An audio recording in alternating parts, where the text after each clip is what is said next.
പ്രാർത്ഥിക്കാനായി നമ്മളെ ഹൃദയം കണ്ടവരെ കർത്താവായ യേശുക്രിസ്തുവിലേക്ക് ഉയർത്താം. ബലം ഇന്നിലുള്ള മനുഷ്യൻ ഭാഗ്യവാൻ. ഇങ്ങനെയുള്ളവരുടെ മനസ്സിൽ സിയോനിലേക്കുള്ള പെരുവഴികളുണ്ട്. കർത്താവെ, ഇന്ന് കർത്താവെ, ഞങ്ങൾ ബലം യേശുവിലുള്ളവരാകുവാനായി കർത്താവെ ഞങ്ങൾ നിന്റെ സന്നിധിയിലേക്ക് കടന്നു വന്നിരിക്കുന്നു. കർത്താവെ, അപ്പ ഞങ്ങൾ എവിടെ കിടന്നവരായിരുന്നു എന്നും കർത്താവെ ഞങ്ങളുടെ അവസ്ഥകൾ എന്തായിരുന്നു എന്നും കർത്താവെ ഞങ്ങൾ നന്നായി തിരിച്ചറിയുന്നു. കർത്താവെ, ഇങ്ങനെ ഒരു കൂട്ടത്തിലൊന്നും കർത്താവെ വന്നിരിക്കുവാൻ യാതൊരു യോഗ്യതയും യാതൊരു സാഹചര്യങ്ങളും ഇല്ലാത്തവരായിരുന്നു ഞങ്ങൾ കർത്താവെ. എന്നാൽ കർത്താവെ, ഞങ്ങൾ കിടന്നിരുന്ന കർത്താവെ, ഞങ്ങളായിരുന്ന പാപക്കുഴിയിലേക്ക് ഇറങ്ങി വന്ന് ഞങ്ങളായിരുന്ന അന്ധകാരത്തിന്റെ പിടിയിൽ നിന്ന് കർത്താവെ ഞങ്ങളെ പിടിച്ച് കർത്താവെ ഞങ്ങളെ കർത്താവെ രക്ഷിച്ച് കർത്താവെ നിത്യപ്രകാശത്തിലേക്ക് ഞങ്ങളെ കൊണ്ടുവന്നവനായ ദൈവമേ, നിന്റെ സന്നിധിയിലേക്ക് കർത്താവെ ഞങ്ങൾ ഇന്നും കർത്താവെ കുറവുള്ളവരായി ഞങ്ങൾ കടന്നു വന്നിരിക്കുന്നു. കർത്താവെ, ഞങ്ങൾക്ക് കിട്ടിയ നന്മകൾക്കും അനുഗ്രഹങ്ങൾക്കും കൃപകൾക്കനുസരിച്ച് ഒന്നും കർത്താവെ ഞങ്ങൾ ഇതുവരെയും ജീവിച്ചിട്ടില്ല. ഞങ്ങൾ ഇതുവരെയും നിന്റെ ആശയ്ക്കിട്ടോണം ഞങ്ങൾ ആയിത്തീർന്നിട്ടില്ല എന്ന് കർത്താവെ ഞങ്ങൾ ഏറ്റു പറഞ്ഞുകൊണ്ട് കർത്താവെ നിന്റെ സന്നിധിയിലേക്ക് ഞങ്ങൾ കടന്നു വരുന്നു. കർത്താവെ, അപ്പാ, ഞങ്ങൾക്ക് യേശുവില്ലാതെ കർത്താവെ ഈ ഭൂമിയിലേക്ക് ഞങ്ങൾക്കൊരു ജീവിതം സാധ്യമല്ല. കർത്താവെ, കർത്താവെ, ഞങ്ങൾക്ക് ഈ ഭൂമിയിൽ തന്നിരിക്കുന്ന ഈ ആയുസ് കർത്താവെ അത് യേശുവിന് വേണ്ടി ജീവിക്കുവാൻ കർത്താവെ കർത്താവിന്റെ ഹിതപ്രകാരം ജീവിക്കുവാൻ ദൈവം ഞങ്ങൾക്കൊരു ഭാഗ്യം തരണമേ എന്ന് പ്രാർത്ഥിക്കുന്നു. കർത്താവെ, ആരിലേക്കും നോക്കാതെ ഞങ്ങൾക്ക് വേണ്ടി മരിച്ചുയർത്തവനായ കർത്താവായ യേശുക്രിസ്തുവിനെ നോക്കി ജീവിക്കുവാൻ തക്കവണ്ണം സ്ഥിരമായ ഒരു മാനസം ഞങ്ങൾക്ക് തരണമേ എന്ന് ഞങ്ങൾ പ്രാർത്ഥിക്കുന്നു. കർത്താവെ, ഇന്നത്തെ യോഗത്തിന്റെ അനുഗ്രഹം കർത്താവെ കർത്താവെ ഈ യോഗത്തെ മൊത്തമായി ഏറ്റെടുക്കണമേ. കർത്താവെ, ഞങ്ങളോട് വ്യക്തിപരമായി സംസാരിക്കണമേ. കർത്താവെ, ഞങ്ങളുടെ ഹൃദയങ്ങളോട് നീടോടണമേ. കർത്താവെ, ഒരിക്കലും വാടിപ്പോകാതെ വണ്ണം കർത്താവെ യേശുവിനെ നോക്കി കർത്താവെ ജീവിക്കുവാൻ ആവശ്യമായതെല്ലാം തന്ന് കർത്താവെ ഞങ്ങളെ ഇന്ന് പറഞ്ഞയക്കണമേ എന്ന് പ്രാർത്ഥിക്കുന്നു. കർത്താവെ, ഇതുവരെയും തന്ന നന്മകൾക്കും നന്ദി. കർത്താവെ, എല്ലാത്തിനും യോഗ്യതയില്ലാത്ത ഞങ്ങളെ കർത്താവെ കൺവെൻഷനെല്ലാം അനുകരിച്ചതെല്ലാം ഞങ്ങൾ നന്ദിയോടെ ഓർക്കുന്നു. കർത്താവെ, ഒരിക്കൽ കൂടി കർത്താവെ ഞങ്ങളെ കർത്താവെ ഏറ്റവും താഴ്മയോടുകൂടി കർത്താവെ നിന്റെ കാൽപാദങ്ങളിലേക്ക് ഞങ്ങളെ സമർപ്പിക്കുന്നു. കർത്താവെ, എല്ലാം നിങ്ങൾക്ക് വേണ്ടി ജീവൻ വെച്ചവനായ യേശുവിന്റെ നാമത്തിൽ ചോദിക്കുന്നു. കൃപയോടെ കേൾക്കണമേ.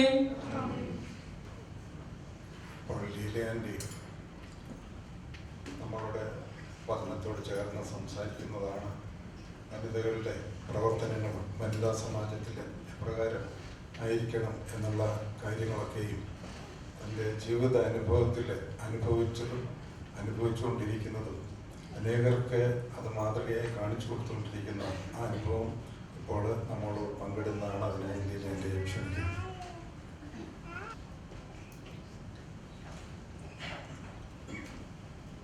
ദൈവത്തിന് സ്തോത്രം. ഇങ്ങനെ ഒരു കൂടിവരവ് കർത്താവ് കൃപയാൽ നമുക്ക് അനുവദിച്ചു തന്നു. ഇതിനകത്ത് നന്ദി പറഞ്ഞ ഹൃദയത്തോടെ സ്തുതിക്കുന്നു. ഒരു വാക്യം വായിക്കാം. എബ്രായർ 3:14 പറയും, ആദ്യ വിശ്വാസം അവസാനത്തോളം മുറുകെ പിടിച്ചോളുന്ന നിങ്ങൾ ക്രിസ്തുവിൽ പങ്കാളികളായി തീർന്നിരിക്കുന്നുവല്ലോ. നാം ക്രിസ്തുവിൽ പങ്കാളികളായി തീർന്നിരിക്കുന്നുവല്ലോ. ആദ്യ വിശ്വാസം. ഭൂമിയിൽ നമുക്ക് അപ്പനുണ്ട്, അമ്മയുണ്ട്, സഹോദരന്മാരുണ്ട്, എല്ലാം ഉണ്ട്. പക്ഷെ യേശുക്രിസ്തുവിൻ്റെ ക്രൂശിൽ കൂടിയുള്ള ആ രക്ഷ, കർത്താവായ യേശുക്രിസ്തു നമ്മളെ വീണ്ടെടുത്തു. പ്രാർത്ഥിച്ചതുപോലെ അഗാധ ഗർഭത്തിൽ നമ്മളെ കോരിയെടുത്തു, പാപത്തിൻ്റെ പടുകുഴിയിൽ നമ്മളെ കോരിയെടുത്തു. യേശുക്രിസ്തുവിൻ്റെ രക്തം കൊണ്ട് നമ്മളെ വിലക്കി വാങ്ങി. ആ വിലയേറെ രക്തത്തിൻ്റെ വിലയാണ് നാം ഓരോരുത്തരും കർത്താവിനോട് വാക്ക് പറഞ്ഞപ്പോൾ, യേശുക്രിസ്തുവിനെ സ്വന്തം കർത്താവും രക്ഷിതാവായി സ്വീകരിക്കുന്നു എന്ന് പറഞ്ഞപ്പോൾ അവൻ നമ്മളെ രക്തം കൊടുത്ത് വിലക്കി വാങ്ങി അവൻ്റെ മകളെ അവകാശമാക്കി തീർത്തു. ആ ഒരു ആദ്യ വിശ്വാസം എനിക്ക് എൻ്റെ യേശു, നമ്മൾ പ്രാർത്ഥിച്ചിട്ടുണ്ട്, സ്വർഗസ്ഥനായ ഞങ്ങളുടെ പിതാവേ എന്നെല്ലാം പ്രാർത്ഥിക്കാൻ നമ്മൾ പഠിച്ചിട്ടുണ്ട്.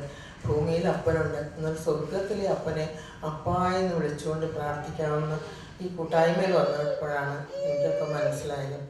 എന്നോട് പറഞ്ഞു, എനിക്ക് അപ്പച്ചനെ ഇല്ല, പക്ഷെ യേശു ക്രിസ്തുവിനെ അപ്പായെന്ന് വിളിച്ച് അന്നാൾ മുതൽ എൻ്റെ എല്ലാ പ്രശ്നങ്ങൾക്കും പരിഹാരം, എല്ലാം ഏത് അവസ്ഥയിലും ഏത് ഭാരാവസ്ഥയിലും എല്ലാം യേശുവിനോട് പറയും, യേശുവിനെ എൻ്റെ അടുത്ത് വന്നിരുന്നേ, എനിക്ക് കുറേ കാര്യങ്ങൾ പറയാനുണ്ട്. ചാച്ചനൊക്കെ ഓഫീസിൽ പോയി കഴിഞ്ഞാൽ ഞാനും യേശു മാത്രം എല്ലാം തുറന്നു പറയും. എന്നെ ആരെങ്കിലും വഴക്ക് പറഞ്ഞാൽ പറയും, അല്ലെങ്കിൽ എനിക്ക് എന്തെങ്കിലും ഭാരം വന്നാൽ പറയും, സാരി വേണമെങ്കിൽ പറയും, അല്ലെങ്കിൽ എന്തെങ്കിലും എനിക്ക് പണം വേണമെങ്കിൽ പറയും, എല്ലാ കൊച്ചുങ്ങളുടെ ആവശ്യങ്ങൾ പറയും. എല്ലാം എനിക്ക് തുറന്നു പറയാൻ യേശുക്രിസ്തുവിൻ്റെ കാൽപാദം എനിക്ക് പിടികിട്ടിയ നാൾ മുതൽ എൻ്റെ യേശുവിനോട് എനിക്കൊരു വലിയ സ്നേഹം.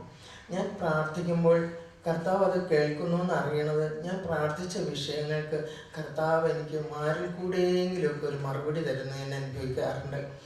ഞാനൊരു ദിവസം എൻ്റെ കർത്താവിനോട് ചോദിച്ചു, കർത്താവ്, വർഷങ്ങൾക്ക് മുമ്പുള്ള കാര്യമാണ്, കർത്താവ് എനിക്ക് ഒരു സാരി മേടിച്ചു തരാമോ കർത്താവേന്ന്.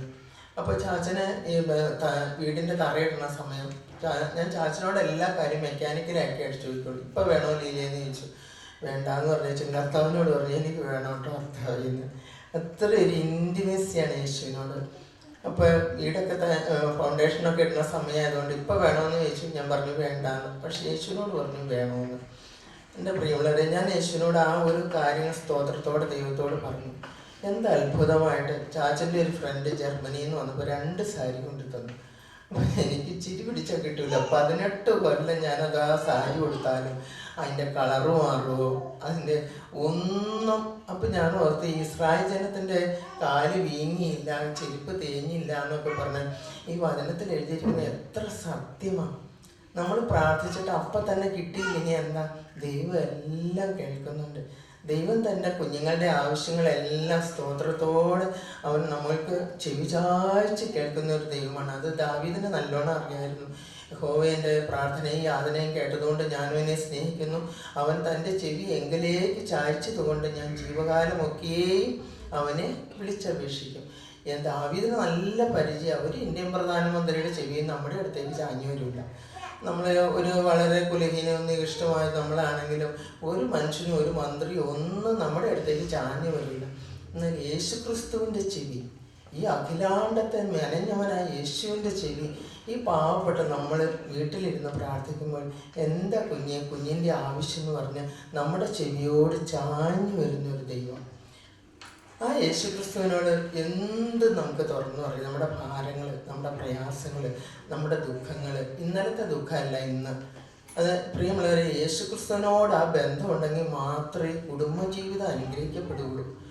യേശുക്രിസ്തുവായിട്ട് ബന്ധം എന്താ, 30 ചരട് അറ്റുപോകില്ല. നടുക്ക് യേശു, ഭർത്താവിന് യേശുവിനോടും ഭാര്യയ്ക്ക് യേശുവിനോടുള്ള ആ സ്നേഹം ഉണ്ടെങ്കിൽ മാത്രമേ നമ്മുടെ കുടുംബജീവിതം തകർന്നു പോകാതിരിക്കൂ. ഇപ്പോൾ മദ്യപിക്കുന്ന ഒരു ഭർത്താവാണെന്നിരിക്കട്ടെ, മദ്യപിക്കുന്ന ഒരു ഭർത്താവിനാണ് ദൈവം നമ്മുടെ കയ്യിൽ ഏൽപ്പിച്ചതെന്ന് വിചാരിക്കുക. അപ്പോൾ നമ്മൾ പകൽ മുഴുവൻ ഇന്നും കുടിച്ചിട്ടേ വരുള്ളൂ എന്ന് പറഞ്ഞ് ചീത്ത എന്ന് നമ്മൾ പറഞ്ഞുകൊണ്ടിരിക്കരുത്. പ്രിയമുള്ളവരെ, ദൈവം നമുക്ക് തന്ന തക്ക തുണയാണത്. അതിനെ നന്നാക്കി എടുക്കാൻ സകല ഗ്രേസും ദൈവം നമ്മുടെ കയ്യിൽ തന്നിട്ടുണ്ട്. നമ്മൾ ആ ഭാരവുമായി യേശുവിൻ്റെ കാൽപാദത്തിൽ പോയിരിക്കുകയാണെങ്കിൽ പ്രിയമുള്ളവരെ, ദൈവസന്നിധിയിലിരുന്ന് നിലവിളിച്ചാൽ ആ ഒരു തുള്ളി കണ്ണുനീര് പോലും ദൈവം കളയില്ല. ദൈവം എല്ലാം തുരുത്തിയിലാക്കി വയ്ക്കും. ദൈവം കണ്ണുനീരിനെ മറികടക്കാത്തൊരു ദൈവം. നമ്മുടെ ഭാരങ്ങളെല്ലാം മനുഷ്യരോട് പറഞ്ഞാൽ എന്ത് ഫലം പ്രിയമുള്ളവർ. ഇപ്പം അനുകൂല സാഹചര്യത്തിൽ നിൽക്കുന്ന വീട്ടുകാരാണെങ്കിൽ അവരുടെ മുഖത്തേക്ക് നോക്കിയാൽ എന്ത് ഫലം. നമ്മുടെ വീട്ടിൽ ചെന്ന് നമ്മുടെ വീട്ടിലെ കുറ്റങ്ങളും കുറവുകളും എല്ലാം സ്വന്തം വീട്ടിൽ ചെന്ന് പകർത്തി കൊടുത്താൽ നമ്മൾ മലന്ന് കിടന്നുകൊണ്ട് തുപ്പിയ നമ്മുടെ മേത്തേക്ക് തന്നെ വീഴുമെന്നല്ലാതെ നമ്മുടെ ഭർത്താവ് നമ്മൾ സന്തോഷിച്ചുകൊണ്ട് ചെല്ലുമ്പോൾ അവർ പറയും ഇന്നും കുടിച്ചിട്ടാണ് വന്നേക്കണേ, ഇതെവിടെ നിന്ന് പോയി. നമ്മുടെ വായിൽ നിന്ന് പോയതാണ്. നമ്മുടെ വായ വളരെയധികം നിയന്ത്രിക്കണം. ഒരുത്തൻ നാവിൻ കടിഞ്ഞാടിടാതെ ഒരുത്തൻ യാക്കോബിൻ്റെ ലേഖനത്തിലൊരു വാക്യമുണ്ട്, ഒരുത്തൻ നാവിനെ കടിഞ്ഞാടിടാല്ല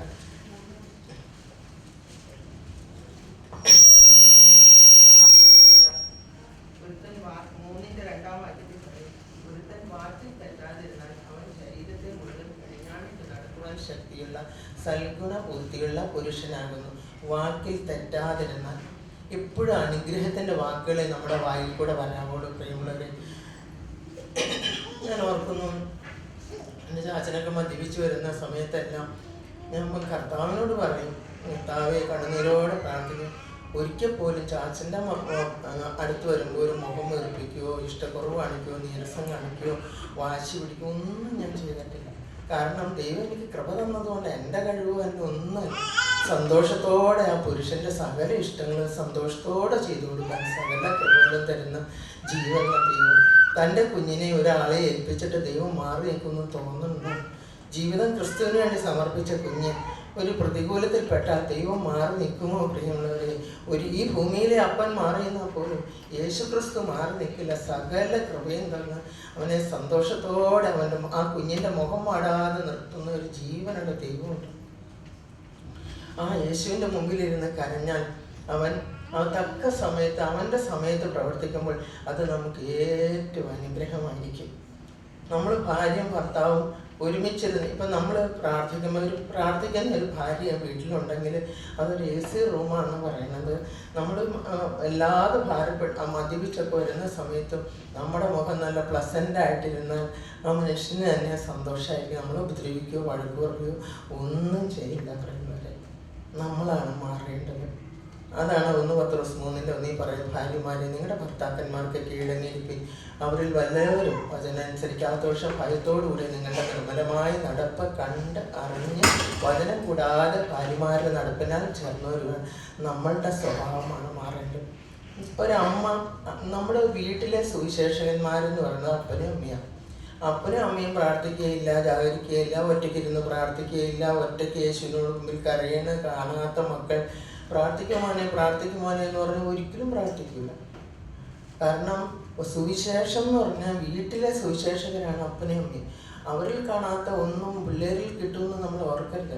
നമ്മളിൽ കൂടി പോകുന്ന അനുഗ്രഹമേ മക്കൾക്ക് ലഭിക്കുകയുള്ളൂ. അതുപോലെ തന്നെ നമ്മുടെ പ്രത്യാശ മുറുകെ പിടിക്കണം. ഇതിനകത്തിൻ്റെ എബ്രായർക്ക് ലേഖനത്തിലുണ്ട്, 10:9 വാക്യത്തിലുണ്ട്, അതുകൊണ്ട് സഹോദരന്മാരെ യേശു തൻ്റെ ദേഹമെന്ന തിരശ്ശീലയിൽ കൂടി നമ്മുടെ പ്രത്യാശ മുറുകെ പിടിക്കണമെന്ന് 10:23 വാക്യത്തിലുണ്ട്. സഹോദരന്മാരെ യേശു തൻ്റെ ദേഹമെന്ന തിരശ്ശീലയിൽ കൂടി നമുക്ക് പ്രതിഷ്ഠിച്ച ജീവനുള്ള പുതുവഴിയായി തൻ്റെ രക്തത്താൽ വിശുദ്ധ മന്ദിരത്തിലേക്കുള്ള പ്രവേശനത്തിന് ധൈര്യവും ദേവാലയത്തിന്മേൽ ഒരു മഹാപുരോഹിതന് നമുക്ക് ഉള്ളതുകൊണ്ട് നാം ദുർമനസാക്ഷി നീങ്ങുമാറ് ഹൃദയങ്ങളിൽ തളിക്കപ്പെട്ടവരും ശുദ്ധവെള്ളത്താൽ ശരീരം കഴുകപ്പെട്ടവരുമായി വിശ്വാസത്തിൻ്റെ പൂർണ്ണ നിശ്ചയം കൊണ്ട് പരമാർത്ഥ ഹൃദയത്തോടെ അടുത്ത് ചെല്ലുക. പ്രത്യാശയുടെ സ്വീകാര്യം നാം മുറുകെ പിടിച്ചുകൊള്ളുക.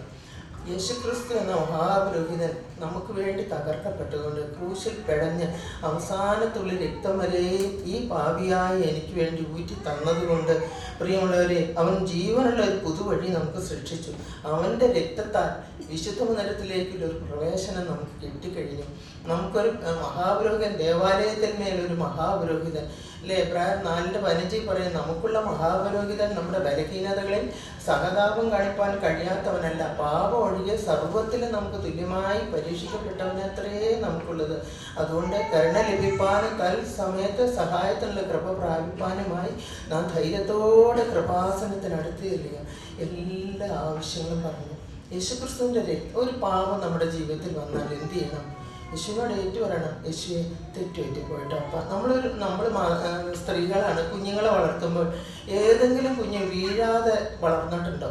ചെളി പറ്റാതെ ആ കുഞ്ഞിൻ്റെ ഉടുപ്പയിൽ ഒരിക്കലും ചെളി പറ്റാതെ വന്നിട്ടുണ്ടോ? അതുപോലെ തന്നെയാണ് നമ്മുടെ ജീവിതത്തിൽ ചിലപ്പോൾ ന്യായീകരണം വരും. എൻ്റെ ജീവിതത്തിൽ ന്യായീകരണം വരാറുണ്ട്. ചിലപ്പോൾ ഞാൻ ചാച്ചൻ പറയും, ഇന്ന് ഉണ്ടാക്കിയ കറിക്ക് രുചിയില്ല എന്ന് പറഞ്ഞു. അയ്യോ ചാച്ചൻ വേഗം തിരക്ക് പിടിച്ചുണ്ടാക്കിയിട്ടാണ്. വഴക്ക് പറയാതിരിക്കാനാണ് ഞാൻ അങ്ങനെ പറഞ്ഞു. അത് ശുദ്ധ പോഷകമാണ്. എനിക്ക് ആ കീഴ്പ്പെടുന്ന ആ സ്വഭാവം അതിൽ വന്നില്ല. അതുകൊണ്ട് ഒരു പ്രയോജനമില്ല. അതേ കർത്താവേ, ആ കാനാന്യസ്ത്രീ പറഞ്ഞതുപോലെ ന്യായീകരണം നമ്മളെ കുറ്റം പറയുന്ന സമയത്ത് അതേ കർത്താവേ എന്ന് പറയുവാൻ എനിക്ക് നിങ്ങൾക്ക് സാധിച്ചാൽ മാത്രമേ ദൈവം സന്തോഷിക്കുള്ളൂ. അതുപോലെ ഒരു കുടുംബജീവിതത്തിലേക്കൊക്കെ കടന്നു വരുമ്പോൾ, ഞാനൊരു മൂത്തമാൻ്റെ ഭാര്യയായിട്ടാണ് ആ വീട്ടിൽ കടന്നു വന്നത്. ഒരു തരത്തിലും പ്രാർത്ഥനയോത്തിന് പോകാൻ എല്ലാം വളരെ പ്രതികൂലമായിരുന്നു. എന്നാൽ ഞാൻ ഒരു കാര്യം ചെയ്തു, അപ്പനെയും അമ്മയോട് പറ്റി ചേർന്നിരുന്നു. അപ്പനെയും അമ്മേനെ ഒരു തരത്തിലും വേദനിപ്പിക്കില്ല.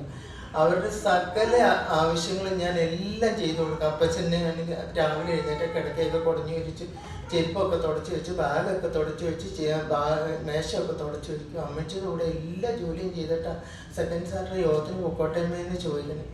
ഇപ്പം 10-15 പേര് പണിക്കാരുണ്ടെങ്കിൽ പോലും അമ്മ പറയും, മോനെ ഞാനൊരു പെണ്ണിനെ അടുക്കളയിൽ നിർത്തിക്കണം, മോൻ പൊക്കോട്ടെ.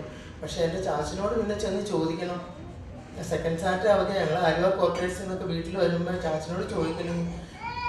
ഞാൻ അമ്മച്ചിയോട് പറയും, എൻ്റെ അമ്മച്ചിയെ ഞാൻ എന്താ ചെയ്യുന്നത്, എൻ്റെ യേശുവേ നീ എൻ്റെ മുന്നിലൊന്നും വന്ന് നിൽക്കാവോ, ഒരു അനുവാദം തരാവോ എന്ന് ചോദിച്ച് ഓടി ചെല്ലുമ്പോൾ അമ്മച്ചി എന്നാ പറഞ്ഞേന്ന്, പൊക്കോളാനാ പറഞ്ഞതെന്ന് പറഞ്ഞാൽ പൊക്കോന്ന് പറയും.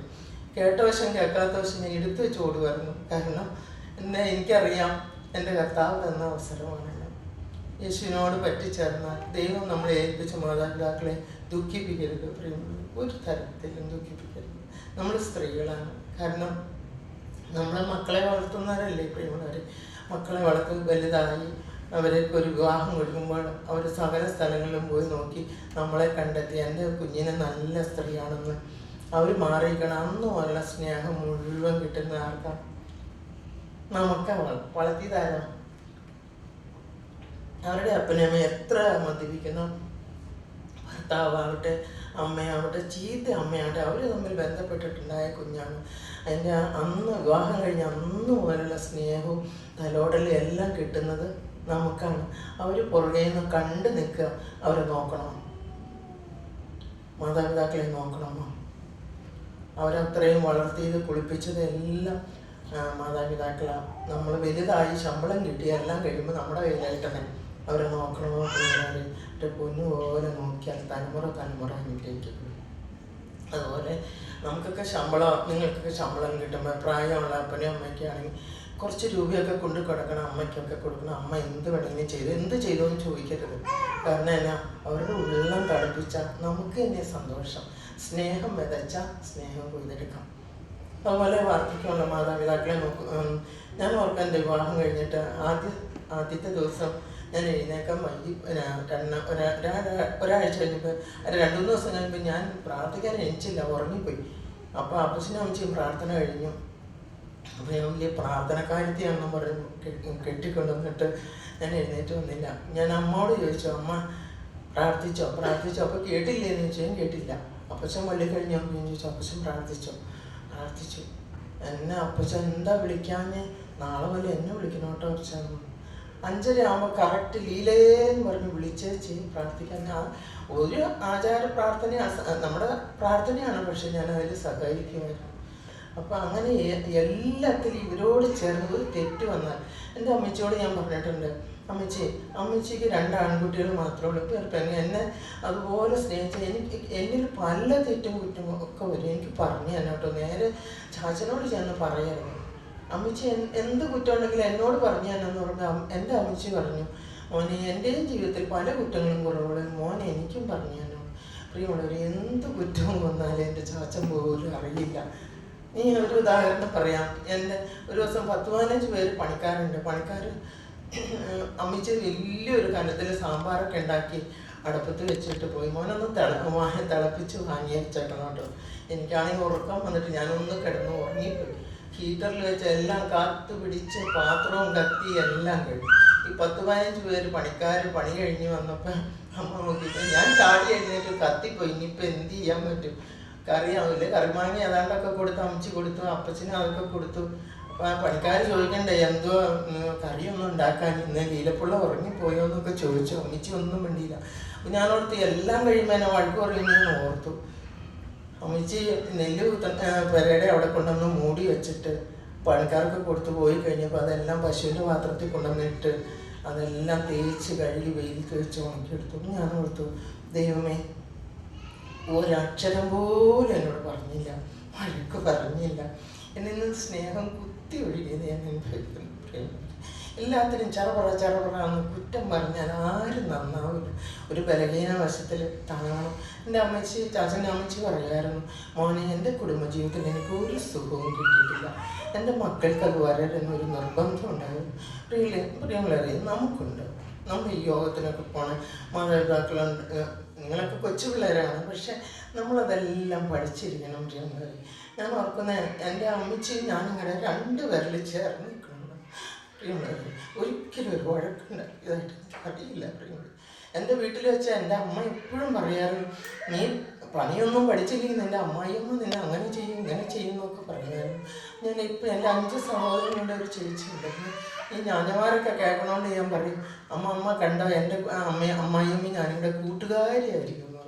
എല്ലാവരും കേൾക്കാം, അമ്മയെ ചിരിപ്പിക്കാൻ വേണ്ടി പറയുന്നതാണ്. പക്ഷെ നമ്മൾ പറയുന്ന ഓരോ വാക്കിനും ജീവൻ വയ്ക്കും. പ്രിയമുള്ളവർ, ഞങ്ങൾ തമ്മിൽ ക്ലോസാണ്. അപ്പച്ചനുമായിട്ടാണെങ്കിൽ എന്തെങ്കിലും ഒരു തെറ്റ് വന്നാൽ ഞാൻ അപ്പോഴേ ഏറ്റു പറയും, തിരുത്തും. അപ്പച്ചനുമായിട്ട് അതുപോലെ സ്നേഹമുള്ളത് എൻ്റെ കുടുംബജീവിതത്തിൽ വലിയൊരു അനുഗ്രഹമായിരുന്നു. എൻ്റെ ചാച്ചനാണെങ്കിൽ മാതാപിതാക്കൾ എന്നെ ഒരു കുറ്റം പറഞ്ഞ ചാച്ചൻ കേട്ടിട്ടില്ല. അതുകൊണ്ട് തന്നെ നമുക്കറിയാം, നമ്മൾ ഭർത്താവ് ഒത്തിരി, ഞാനും എൻ്റെ ഇപ്പോൾ ഒരു അമ്മായിയമ്മയായിട്ട് നിൽക്കുമ്പോൾ എൻ്റെ എൻ്റെ സേവമോളെ വഴക്ക് പറയുകയാണെങ്കിൽ കുറച്ച് നേരം കഴിയുമ്പോൾ നീ വന്നില്ല, എത്ര നേരമായി ഇത് തുടങ്ങിയിട്ട്, മോളോട് ഇഷ്ടക്കുറവാണെങ്കിലോ കുറച്ച് പറയട്ടെ എന്ന് നമ്മൾ ഓർക്കും. പ്രിയമുള്ളവരെ, അപ്പനമ്മയോടും ചേർന്ന് നിന്നാൽ കിട്ടുന്ന അനുഗ്രഹം തലമുറ അനുഗ്രഹിക്കപ്പെടും. നിങ്ങളുടെ മക്കളത് കണ്ടു വളരും. അതുപോലെ തന്നെ മാതാപിതാക്കളുടെ വാർദ്ധക്യത്തിലൊക്കെയും ഒരു ഹോം നേഴ്സിനെ നിർത്താതെ എനിക്ക് നിൽക്കാനുള്ള കൃപ കർത്താവ് തന്നു. കാരണം പൈസ ഉണ്ടെങ്കിൽ പണ്ടത്തെ കാലത്തൊക്കെ ആൾക്കാർ തന്നെ ചെയ്യുന്നത്, അവർ തന്നെത്താൻ നോക്കി. ഇപ്പോൾ പൈസ ഉള്ളതുകൊണ്ട് ഒരു ഹോം നേഴ്സിനെ നിർത്തും. ഇവരുടെ ആത്മാവിന് വേണ്ടി പറഞ്ഞു കൊടുക്കാനും അവർ നമ്മളെ വളർത്തി ഒരു തരി ചോറ് നമ്മുടെ കൈ കൊണ്ട് വിളമ്പി കൊടുക്കാനും ഒന്നും സാധിക്കുമായിരുന്നു. പറയുന്നവർ അപ്പച്ചനെയും അമ്മച്ചയും എല്ലാം ഞങ്ങൾക്ക് നോക്കാനുള്ള സകല കൃപയും കർത്താവ് എനിക്ക് തന്നു. എന്ത് കുറ്റം ചെയ്താലും ഞാൻ പറയും, കർത്താവെ ഈ ആത്മാവിനെ എനിക്ക് തന്നേ പറ്റും, എനിക്ക് തന്നെ കർത്താവെ. ഞാൻ ഓർക്കുന്ന ഒരു ദിവസം കഞ്ഞി വായിലിങ്ങനെ നിറച്ച് പിടിച്ച് എൻ്റെ മുഖത്തേക്ക് മുഴുവൻ തുപ്പിട്ടു. അപ്പം ഞാൻ അമ്മച്ചിയോട് നോക്കിയേക്കാം, എൻ്റെ ദൈവമേ എന്ത് പറയാനാന്ന്. എന്നെ പുകഴ്ത്തി പറയല്ല കേട്ടോന്നവരെ. ഞാൻ പറഞ്ഞു, പിശാചേ നീ എന്നെ തുപ്പി ഓടിക്കാനൊന്നും പോണ്ട. ഈ ശരീരമല്ലേ പാപം ചെയ്യുന്നത്, മദ്യപിച്ച് വന്നാലും ഈ ശരീരം പാപം ചെയ്യുന്നത്, വേശ്യാവൃത്തി ചെയ്താലും ഈ ശരീരം പാപം ചെയ്യുന്നത്, കോപിച്ചാലും ഈ ശരീരം പാപം ചെയ്യുന്നത്. നമുക്ക് എന്തെല്ലാം തെറ്റുവരും. ദൈവത്തിന് വലിയ പാപവും ചെറിയ പാപവും ഒന്നുമില്ല. അപ്പം ഞാൻ ഓർക്കുന്നു, എത്ര സ്നേഹത്തോടെ എൻ്റെ എൻ്റെ അച്ഛൻ്റെ മാതാപിതാക്കളെ നോക്കാൻ സ്വർഗത്തിലെ ദൈവം എനിക്ക് കൃപ നോക്കിയാൽ ഞാൻ ഓർക്കുന്നു. ഞാൻ സാറൊക്കെ വന്ന് പ്രാർത്ഥിച്ചതിന് ശേഷം അത് നഷ്ടപ്പെടാതെ വളരെയധികം സൂക്ഷിച്ചിരുന്നു. എന്നോട് ദേഷ്യപ്പെടും, നിൻ്റെ അടുത്തേക്ക് വന്നതായി കുഴപ്പം മുഴുവൻ പറ്റിയതെന്ന് പറയും. ആരെങ്കിലും ഒരു വീഡിയോ എന്തെങ്കിലുമൊക്കെ കൊണ്ടുകൊടുത്ത കയ്യിൽ ചുരുട്ടി പിടിക്കും, ഞാനത് എടുത്ത് കളയും. അങ്ങനെ നിൻ്റെ അടുത്തേക്ക് വന്നതാന്ന് പറയും. അങ്ങനെ അതിനെ ആശ്വസിപ്പിച്ച് പിണങ്ങി അതിൻ്റെ 2 കയ്യിലും ചില നട്സോ എന്തെങ്കിലുമൊക്കെ വരി കൊണ്ട് കൊടുക്കും. അങ്ങനെ സ്നേഹം കൊണ്ട് മാത്രമേ ഒരാത്മാവിനെ കീഴടക്കാൻ പറ്റുള്ളൂ. പറയുന്നത് ഏത് ഭർത്താവിനെ ആയാലും ദൈവം നമുക്ക് പള്ളിയിൽ ദേവാലയത്തിൽ വെച്ച് ഒരു നമ്മുടെ ഭർത്താവിൻ്റെ കയ്യിലേക്ക് നമ്മളെ ഏൽപ്പിച്ചു കൊടുത്തു. സകല ജനവും കാണുക, സകല വിശുദ്ധന്മാരും കാണുക, ദേവാലയത്തിന് മുമ്പിൽ വെച്ച് കൈ പിടിപ്പിച്ചു. പ്രിയമുള്ളവരെ, ദൈവം കണ്ടു ഈ മോനെ എൻ്റെ മോൾക്ക് നോക്കാൻ സാധിക്കും, ഈ മോനെ ഈ കുഞ്ഞിൽ പല ബലഹീനതകളെ നോക്കാൻ പറ്റും എന്നുള്ള പ്രത്യാശയോടെയാണ് ദൈവം നമ്മളെ കൂട്ടിച്ചേർത്തത്. കാരണം നമ്മൾ രണ്ടുപേരും നിത്യതയിലെത്താൻ ദൈവം ഏത് ചീത്ത സാഹചര്യമാണെങ്കിലും സ്വർഗത്തിലെ ദൈവം നിന്നാൽ പ്രിയമുള്ളവരെ സമാധാനത്തിന് ഒരു കുറവുണ്ടാവില്ല. പ്രിയമുള്ളവരെ, നിങ്ങൾക്ക് പിണങ്ങിക്കിടക്കേണ്ടി വരില്ല. പ്രിയമുള്ളവരെ, നിങ്ങളുടെ മക്കളെ ഒപ്പിയെടുക്കും. നിങ്ങളുടെ മക്കൾ ചെല്ലുന്നിടത്ത് നിങ്ങൾ മാതാപിതാക്കളെ നോക്കുമോ, ഒന്നും ചെയ്തില്ലെങ്കിൽ നിങ്ങളുടെ മക്കൾ മാതാപിതാക്കളെ നോക്കുമെന്ന് നിങ്ങൾ ഒരിക്കലും ചിന്തിക്കരുത്. കുറേ സ്വർണവും പണവും ഒക്കെ വാരി കൊടുക്കാം. പക്ഷേ പ്രിയമുള്ളവരെ, നമുക്ക് പ്രാർത്ഥിച്ചാൽ ദൈവസന്നിധിയിലിരുന്ന് യേശുക്രിസ്തുവിൻ്റെ കാൽപാദത്തിലിരുന്ന് അപ്പാന്ന് പറഞ്ഞു, നീ എൻ്റെ അപ്പനോട് വന്നിരുന്ന് കുറേ കാര്യം പറയാറുണ്ട് കർത്താവ് എന്ന് പറഞ്ഞു നോക്ക്. നിങ്ങളുടെ ഏത് കാര്യത്തിലും പറഞ്ഞു നോക്ക്. പ്രിയമുള്ളവരെ, ഞങ്ങളുടെ കുഞ്ഞുങ്ങൾക്ക് ബാല്യത്തിലൊക്കെ നല്ല ബുദ്ധിമുട്ടുണ്ടായിരുന്നു. പെരപണിയൊക്കെ കഴിഞ്ഞ് 12 കൊല്ലത്തെ ലോണാണ് വീട്. ശമ്പളത്തിൽ നിന്നെല്ലാം പിടിച്ചു കഴിയുമ്പോഴത്തേക്ക് അത്രയും പൈസയൊന്നും ഉണ്ടാവില്ല. അപ്പോൾ ഈ കുഞ്ഞുങ്ങളും തന്നെത്താനെ അവർക്ക് എന്തെങ്കിലും ആവശ്യമുണ്ടെങ്കിൽ മുട്ടുകുത്തി കുഞ്ഞുനാൾ മുതൽ പ്രാർത്ഥിക്കുന്ന ഒരനുഭവം. എൻ്റെ മോള് ഒരു വാച്ചിന് വേണ്ടി പ്രാർത്ഥിച്ച് ചാച്ചൻ മേടിച്ചു കൊടുക്കാൻ പറഞ്ഞിട്ട് ചാച്ചൻ വന്നോ പ്രാർത്ഥിച്ചോന്ന്. പ്രിയമുള്ളവരെ, ആ കുഞ്ഞ് പ്രാർത്ഥിച്ച് ഒരു ദിവസം പ്രാർത്ഥിക്കാൻ ചെന്നപ്പോൾ ദൈവാത്മാവ് വെളിപ്പെടുത്തി ഈ കുഞ്ഞൊരു വാച്ച് കർത്താവിനോട് ചോദിക്കുന്നു, ജോർട്ടിയോട് അത് വേഗം മേടിച്ചു കൊടുക്കാൻ. പ്രിയമുള്ളവരെ, ആ കൊച്ച് ആ വാച്ച് ഒരു വാഗ്ദത്തവും. അപ്പം നാളുകൾ പ്രാർത്ഥിച്ചപ്പോൾ കർത്താവ് പറഞ്ഞു, മോളെ നിനക്ക് എന്തെങ്കിലും ആവശ്യമുണ്ടെങ്കിൽ നീ എന്നോട് ചോദിച്ചു കൊള്ളുക. കുഞ്ഞിന് വലിയ സന്തോഷം. എഞ്ചിനീയറിങ്ങിന് പോകാൻ പൈസയില്ല. ആ സമയത്ത് തന്നെത്താനെ ദൈവസന്നിധിയിൽ നിന്ന് മുട്ടുകുത്തി, കർത്താവേ എനിക്ക് കമ്പ്യൂട്ടർ എഞ്ചിനീയറിങ്ങിന് പോകണമല്ലോ യേശുവേ, നീ ആവശ്യങ്ങൾ കർത്താവിനോട് നിന്നോട് ചോദിക്കാനല്ലേ പറഞ്ഞേക്കണെന്ന്.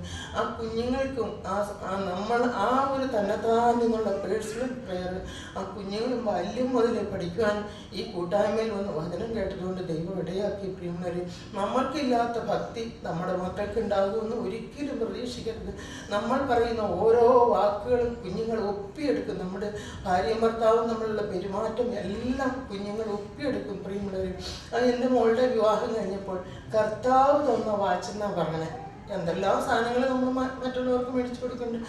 കർത്താവ് തന്ന വാച്ച്, രക്ഷിക്കപ്പെട്ട ഒരു കൊച്ചിന് വേറൊരാൾ ഒരു വാച്ചും കൂടെ മേടിച്ചു കൊടുത്തപ്പോൾ, മമ്മി ഇത് കർത്താവ് തന്ന വാച്ചാണ്, ഇത് രക്ഷിക്കപ്പെട്ട ഒരു കൊച്ചിന് കൊടുക്കണോട്ടൊന്നും എൻ്റെ കയ്യിൽ ഊരി തന്നു. പ്രിയമുള്ളവരെ, നമ്മൾ പ്രാർത്ഥിച്ചു കിട്ടുന്നതിൻ്റെ വില. യേശുക്രിസ്തു രണ്ടാമത് വരാറായി, മധ്യാകാശത്തിൽ വരാറായി. നമ്മൾ ഒറ്റയ്ക്കിരുന്ന് പ്രാർത്ഥിക്കണം, വിശുദ്ധരായി തീരണം. നമ്മൾ കർത്താവിൻ്റെ മധ്യാകാശത്തോരിൽ എടുക്കപ്പെടുവാൻ തക്കണം. ഈ ലോകവാസം നമ്മുടെ ഏറെയായാൽ 80 മാത്രം. ഇത് നമ്മുടെ ശുദ്ധീകരണത്തിൻ്റെ കാലം മാത്രമാണ്. അത് ചിലപ്പോൾ കഷ്ടതയുടെ തീച്ചുളയായിരിക്കാം, ചിലപ്പോൾ നിന്നയായിരിക്കാം, പഴിയായിരിക്കാം, ദുഷിയായിരിക്കാം. എല്ലാം വന്നാലും ദൈവം എല്ലാം കാണുന്നു. ആകാശത്തിലും ഭൂമിയിലുള്ളവ അവൻ കുനിഞ്ഞു നോക്കുന്നു. ജീവിതം ക്രിസ്തുവിന് വേണ്ടി സമർപ്പിച്ചിട്ടുണ്ടെങ്കിൽ നമ്മൾ ഒരിക്കലും ഒറ്റയ്ക്കല്ല. പ്രിയമുള്ളവരെ, ഞാൻ ഒരിക്കലും ഓർത്തു, എൻ്റെ ഹസ്ബൻഡ് ഞാൻ ഫ്രിഡ്ജിൽ നിന്ന് ഷോക്ക് അടിച്ചു എന്ന് ഇന്നലെ പറഞ്ഞല്ലോ. ഞാൻ ഫ്രിഡ്ജിൽ നിന്ന് മുകളിലത്തെ തലയിലോ അയൺ ഓൺ ചെയ്ത് അത് വയറ് ഉരുകി എർത്തിൽ നിന്ന് സപ്ലൈ വന്ന് ഞാൻ ഫ്രിഡ്ജിൽ ചെന്ന് പിടിച്ചു തന്നു. ആ സമയത്ത് ഞാൻ ഓർക്കുന്നു, എൻ്റെ 5 വിരലും ഇങ്ങനെ പിടിച്ചിരുന്നു. ഇങ്ങനെ പുറകോട്ട് മാറുമ്പോൾ എനിക്ക് ഇങ്ങനെ വിട്ടു പോരുകയാണ്. ഞാൻ ഓർത്തു, എനിക്ക് ഹസ്ബൻഡ് എല്ലാം തീർന്നല്ലോ ദൈവമേ എൻ്റെ ഹൃദയത്തിൽ വന്നപ്പോൾ യേശുവിൻ നാമം, അതിശയ നാമം. പ്രിയമുള്ളവരെ, അത്ഭുതകരമായിട്ട് ഫ്രിഡ്ജ് ചെരിഞ്ഞപ്പോൾ എർത്തുവേർ പൊട്ടി ഫ്രിഡ്ജ് തുറന്ന് അടുക്കളയിൽ മറിഞ്ഞു വീണു. അല്ലെങ്കിൽ ഞാൻ ഇന്ന് നിങ്ങളുടെ മുമ്പിൽ നിൽക്കുകയില്ല. പ്രിയമുള്ളവർ, ജീവനുള്ള ദൈവം എനിക്ക് കടം തന്ന ആയുസ്. എന്ത് തെറ്റ് വരുമ്പോഴും എൻ്റെ ജീവിതത്തെ തിരുത്താനുണ്ട്. ഞാൻ എപ്പോഴും പറയും, ചാച്ചൻ ആദ്യകാലത്ത് മാനസാന്തരപ്പെട്ട സമയത്ത് ചാച്ചൻ എപ്പോഴും ദൂരെ യോഗത്തിനൊക്കെ പ്രാർത്ഥനയ്ക്കൊക്കെ പോകും. അപ്പോൾ ഞാൻ കുഞ്ഞുങ്ങളും മാത്രം ചുറ്റും മതിൽ കെട്ടി വെച്ചിരുന്നു. ഇവിടെ എന്തെങ്കിലും സംഭവിച്ച ആരെങ്കിലും ഉണ്ടോ? കർത്താവ് എന്നോട് ചോദിച്ചു, മോളെ നിൻ്റെ ഹസ്ബൻഡ് ഇലക്ട്രിക്കൽ എഞ്ചിനീയറിന്, നിൻ്റെ മോളുണ്ടായിരുന്നു, നിന്നെ രക്ഷിക്കാൻ ആരുണ്ടായിരുന്നു? അയ്യോ കർത്താവേ, നീ മാത്രം. അപ്പം രക്ഷിക്കപ്പെട്ട ദൈവമക്കളെ ഒരിക്കലും കർത്താവ് ഏകനായി വിട്ടിട്ട് പോകാത്ത ദൈവം. കർത്താവ് ചേർന്ന് കഷ്ടങ്ങളിൽ അവൻ കഷ്ടതയിൽ കൂടി കടത്തി വിടണം, കഠിന രോഗത്തിൽ കൂടി കടത്തി വിടണം. കർത്താവിനോട് ചോദിക്കണം, കർത്താവേ ഇതിൽ കൂടെ ഞാൻ എന്താണ് പഠിക്കേണ്ടത്? കർത്താവേ നീ എന്നെ പഠിപ്പിക്കാനുള്ള വേഗം പഠിപ്പിക്കണമേ. അല്ല, ഞാൻ എന്ത് സമർപ്പണമാണ് എടുക്കേണ്ടത്? അങ്ങനെയൊന്ന് ചോദിച്ചു നോക്കൂ പ്രിയമുള്ളവരെ. ആ രോഗത്തിൻ്റെ മനം ഒടിഞ്ഞു പോണത് കാണാം. രോഗത്തിൻ്റെ അടിവേരി കർത്താവ് പറിച്ചു കളയുന്നത് നമുക്ക് അനുഭവിക്കാൻ പറ്റും. ദൈവം മാത്രം മഹത്വപ്പെടട്ടെ. ദൈവത്തിന് സ്തോത്രം. നമുക്കെല്ലാവർക്കും അറിയാം, 1-ാം തീയതി തിങ്കളാഴ്ച നമ്മളിതുപോലൊരു പ്രവർത്തകരുടെ മീറ്റിങ്ങോടുകൂടി ആരംഭിച്ചു.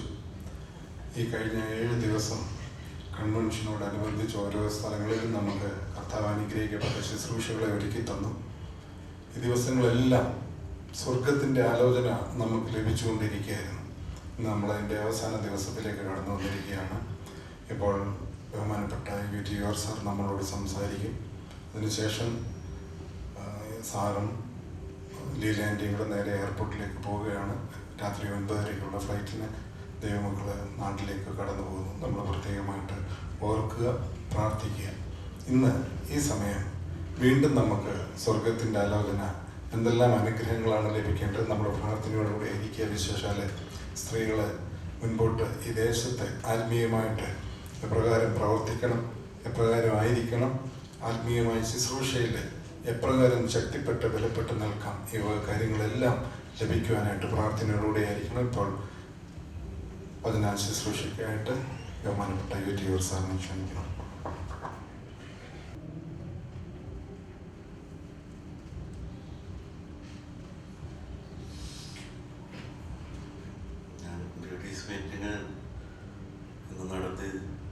നിർത്താനല്ല, തുടർന്ന് നിങ്ങൾ നടത്താൻ വേണ്ടി നിങ്ങളെ ഏൽപ്പിക്കും. ഏൽപ്പിക്കാനാണ് ഞാൻ നിൽക്കുന്നത്.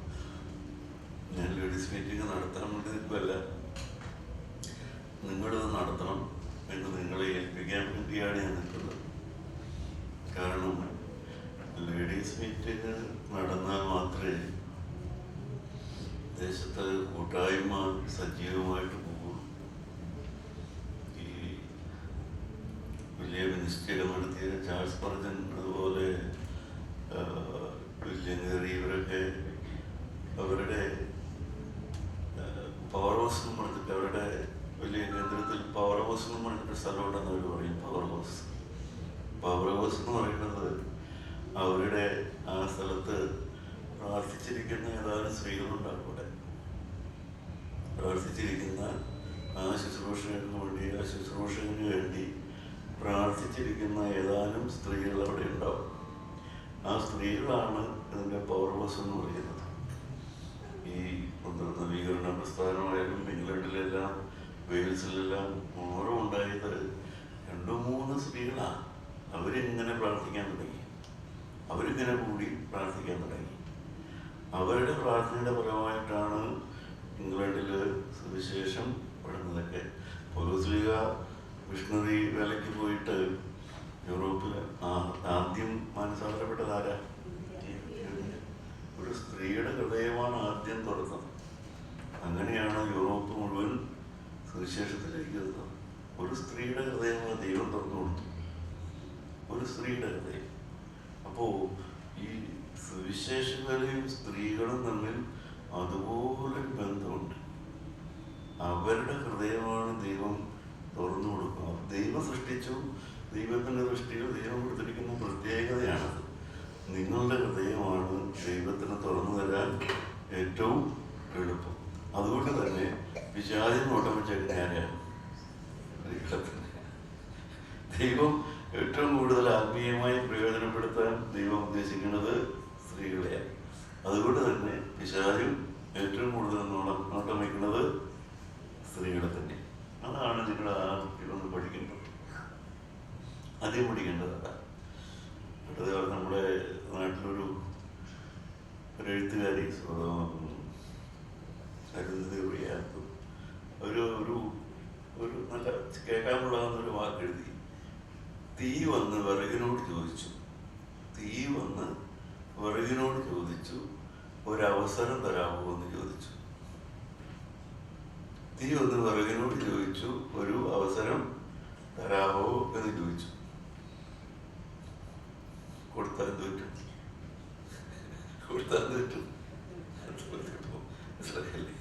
ഇതാണ് പലപ്പോഴും യുവതികൾ ഉൾപ്പെടെ, പെൺകുട്ടികൾ ഉൾപ്പെടെ, സ്ത്രീകൾ ഉൾപ്പെടെ നശിക്കുന്നതിൻ്റെ പിന്നിലുള്ള ഒരു സത്യമാണ്. തീ വന്ന് വിറകിനോട് ചോദിച്ചു ഒരവസരം തരാമോ. ലജ്ജയില്ലാത്ത ഒരാളുടെ പേര് പറയാമോ? ആരെ? വേദനയില്ലാത്ത ഒരാളുടെ പേര് പറയാമോ? വേദനയില്ലാത്ത ഒരാളുടെ പേര് പറയാമോ?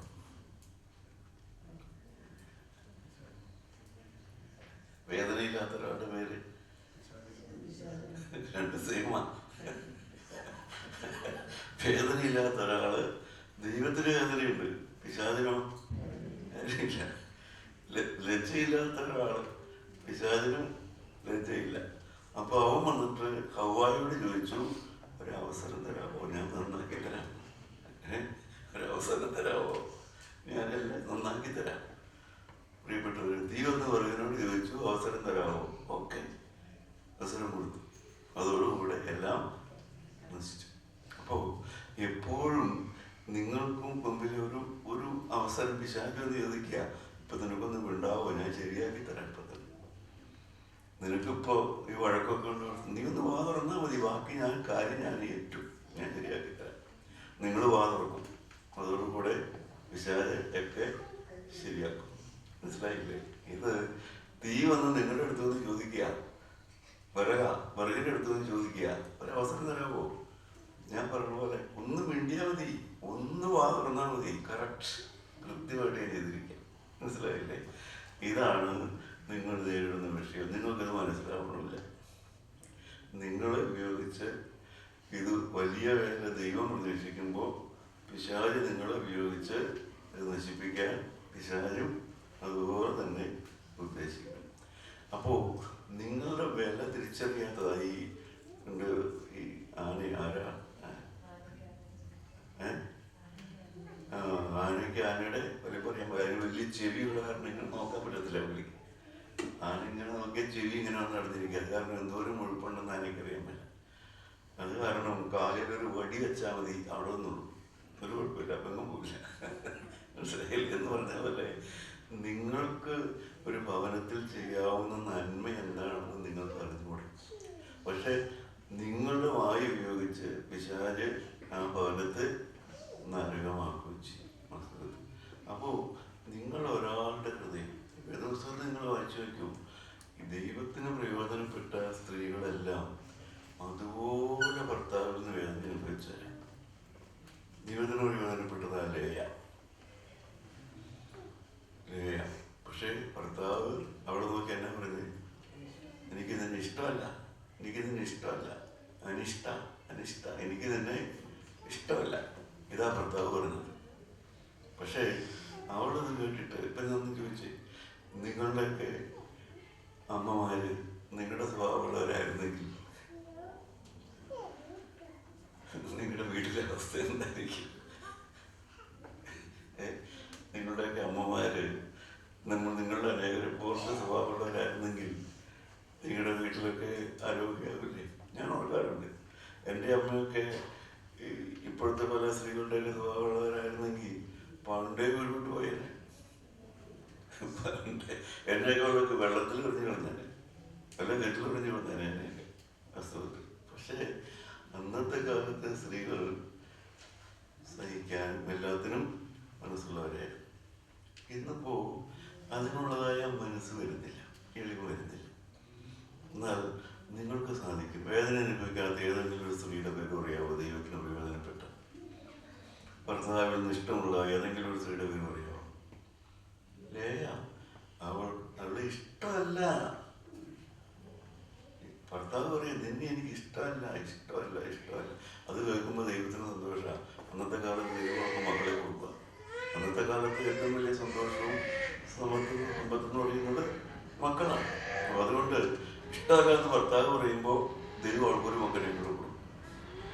ഭർത്താവ് ഒരു ദിവസം ഇഷ്ടമല്ല എന്ന് പറഞ്ഞാൽ അന്ന് ദൈവം അവളെ അനുഗ്രഹിച്ചിരിക്കും, ദൈവം അവൾക്ക് സമാധാനം കൊടുത്തിരിക്കും. മനസ്സിലായില്ലേ?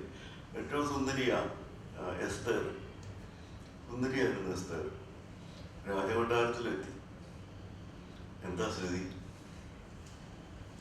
എന്താ സന്തോഷം വല്ലതുണ്ടോ?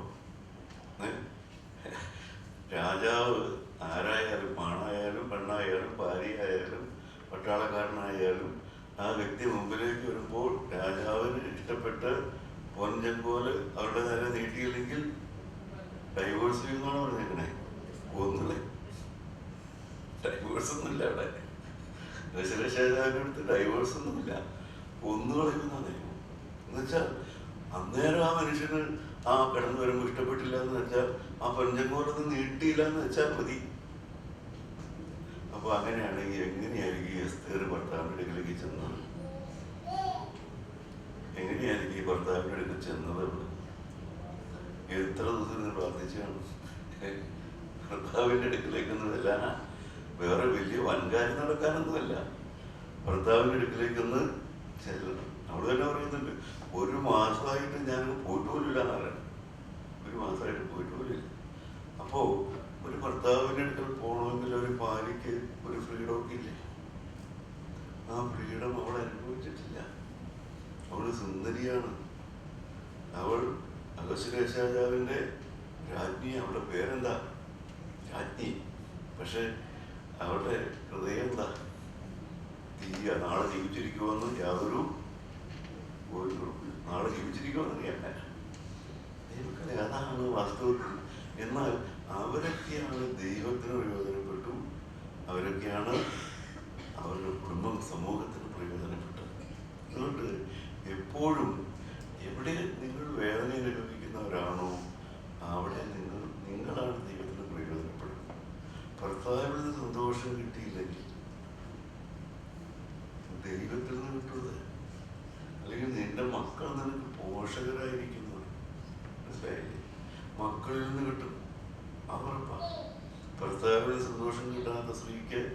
മക്കളിൽ നിന്ന് ദൈവം സ്നേഹം കൊടുക്കും. ഇതെല്ലാം ദൈവത്തിൻ്റെ വഴികളാണ്, ദൈവത്തിൻ്റെ വചനമാണ്. പക്ഷേ നിങ്ങൾ ഭവനം പണിയുന്നവരായിരിക്കും. എന്താ പറഞ്ഞിരിക്കുന്നത്? സാമർത്ഥ്യമുള്ള സ്ത്രീ തൻ്റെ ഭവനം, തൻ്റെ വീട് പണിയുന്നു, പോഷത്വമുള്ളവളോ സ്വന്തം കൈകളാൽ അത് പൊളിച്ച് കളയും. അത് മനസ്സിലാക്കത്തില്ല, ആ ഗൗരവബോധമില്ല. കാരണം ഞാൻ ചെല്ലുന്ന വീട് ഒരു ആത്മീയ ഗ്രഹമാക്കണമെന്നുള്ള ആ താല്പര്യം കൂടാതെ വിവാഹം കഴിച്ചേക്കാൻ കൂടി ചെല്ലണത്. വിവാഹം കഴിച്ചിട്ടേക്ക് പോകുമ്പോഴേക്ക് നിങ്ങളാരെങ്കിലും നിങ്ങളുടെ വിവാഹപ്രായമായ പെൺമക്കളെ കെട്ടിച്ചു വിടുന്നതിന് മുമ്പ് മോളെ നീ ആ വീട്ടിൽ ചെന്നിട്ട് അതൊരു ആത്മീയ ഗ്രഹമാക്കണം കേട്ടോ, അവിടെ എല്ലാവരും മാനസാന്തരപ്പെടാൻ ഇടയാക്കണമെന്ന് പറഞ്ഞ് കല്യാണം കഴിച്ചു വിടാറുണ്ടോ? നിങ്ങളുടെ അമ്മ നിങ്ങളോട് അങ്ങനെ പറഞ്ഞാണ് വിട്ടെ കല്യാണം വന്നപ്പോൾ? ഇല്ല. കുറച്ച് പണ്ടോ കുറച്ച് സ്വർണ്ണമോ ഒക്കെ കൊടുത്തങ്ങ് വിടുക.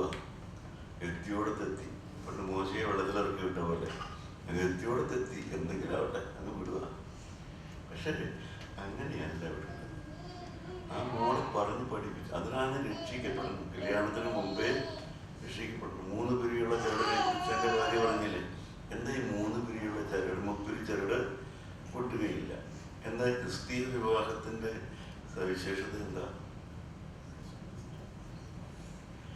ഭർത്താവിന് യേശുവിനെ ഇഷ്ടം, ഭാര്യയ്ക്ക് യേശുവിനെ ഇഷ്ടം. അപ്പോൾ ആ വിവാഹം എന്താവും? 3 പിരിയുള്ള ചരട. കാരണം 2 പേർക്ക് ഒരാളെ ഇഷ്ടം. ആരുടെ ഇഷ്ടം? യേശുവിനെ ഇഷ്ടം. അതാണ് 3 പിരിയുള്ള ചരടെന്ന് പറയുന്നത്. അതാണ് 3 പിരിയുള്ള ചരട. അങ്ങനെയുള്ള ദാമ്പത്യം, അതാണ് ഈ രക്ഷിക്കപ്പെട്ട് കഴിയുമ്പോൾ നമ്മുടെ ആ ദാമ്പത്യത്തിനൊക്കെ ഒരു ഉറപ്പും ഭദ്രതയൊക്കെ ഉണ്ടാകാനുള്ള കാരണം എന്താ? ഭാര്യയ്ക്ക് സൗന്ദര്യം കൂടിയതുകൊണ്ടോ, കഴിവ് കൂടിയതുകൊണ്ടോ, ഭർത്താവിന് ശമ്പളം കൂടിയതുകൊണ്ടോ, സാമർത്ഥ്യം കൂടിയതുകൊണ്ടൊന്നുമല്ല. ഭർത്താവിന് യേശുവിനെ ഇഷ്ടമായി, ഭാര്യയ്ക്ക് യേശുവിനെ ഇഷ്ടം. അപ്പോൾ 2 പേർക്ക് ഒരാളെ ഇഷ്ടം. അപ്പോൾ ആ ആളിൽ കൂടിയ ബന്ധം, ഭാര്യയും ഭർത്താവും തമ്മിലുള്ള ബന്ധം എങ്ങനെയാണ്? നേരെയല്ല, ഇങ്ങനെയാണ്. ഇയാളുടെ ഇഷ്ടം, ഇയാൾ ഇഷ്ടപ്പെടുന്നയാൾ, ഇയാൾ ഇഷ്ടപ്പെടുന്നയാൾ. ആര്? യേശു. യേശു ഇഷ്ടപ്പെടുന്ന ഭർത്താവ്, യേശു ഇഷ്ടപ്പെടുന്ന ഭാര്യ. മനസ്സിലായില്ലേ? അപ്പോൾ ബന്ധം ഭാര്യയും ഭർത്താവും തമ്മിലല്ല, അവർ തമ്മിലുള്ള ബന്ധമല്ല അവിടെ. യേശുവിനെ ഇഷ്ടപ്പെടുന്ന ഭർത്താവ്, യേശുവിനെ ഇഷ്ടപ്പെടുന്ന ഭാര്യ. മനസ്സിലായില്ലേ? അപ്പോൾ എപ്പോഴും ഇതെല്ലാം ഓർക്കണം. പക്ഷേ ക്രിസ്തീയ സഭയൊക്കെ ഉണ്ടായിപ്പോൾ എല്ലാവരുടെയും ഭാര്യമാരുടെയും ഭർത്താക്കന്മാരും മാനസാന്തരപ്പെട്ടവരായിരുന്നില്ല.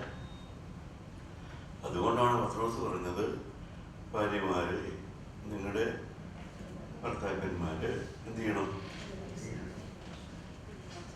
വചനം അനുസരിക്കാത്ത പക്ഷം മാനസാന്തരപ്പെട്ടവരല്ലെങ്കിൽ, അങ്ങനെയാണ് ഇന്നത്തെ കാലത്ത്.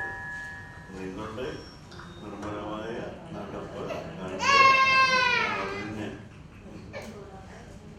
ഭാര്യമാരെ നിങ്ങളുടെ ഭർത്താക്കന്മാർക്ക് കീഴടങ്ങിയിരിപ്പിൻ.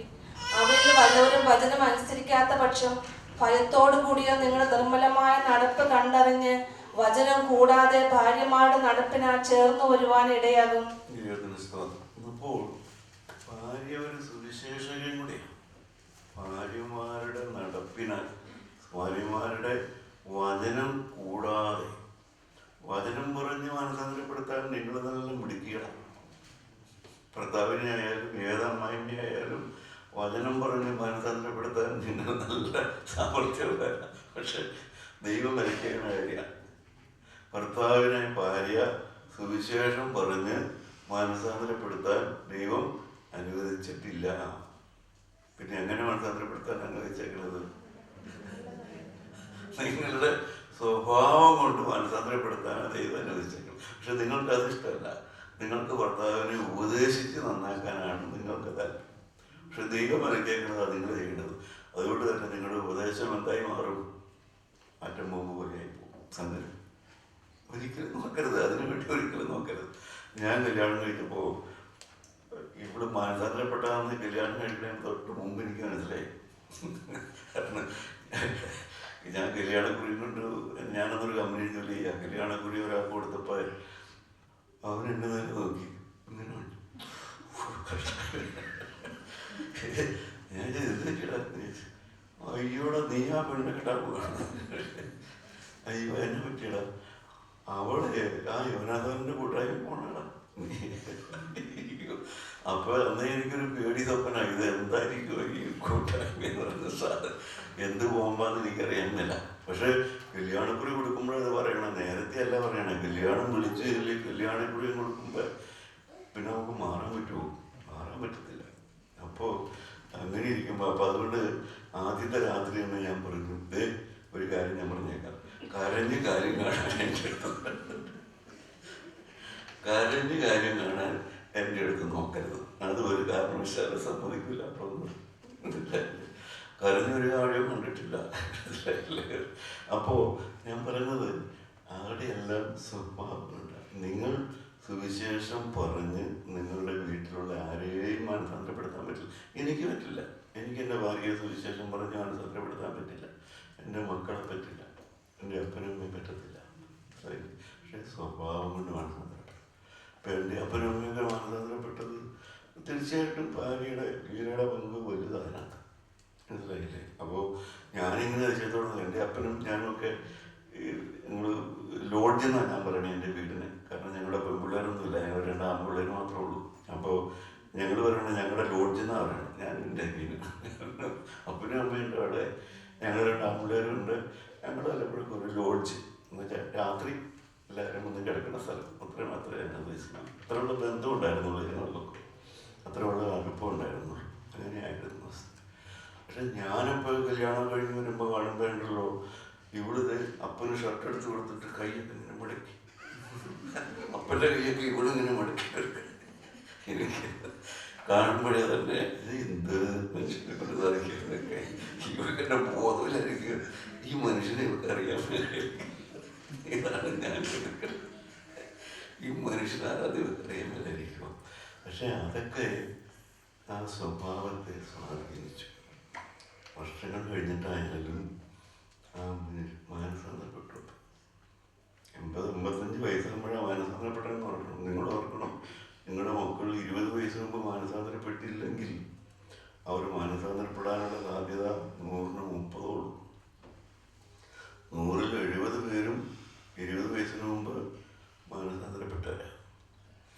മാനസാന്തരപ്പെടാനുള്ള അവസ്ഥ നിങ്ങളുടെ പ്രായം കൂടുന്തോറും ഡയമെട്രിക്കലി ഓപ്പോസിറ്റായി അങ്ങ് പോവും.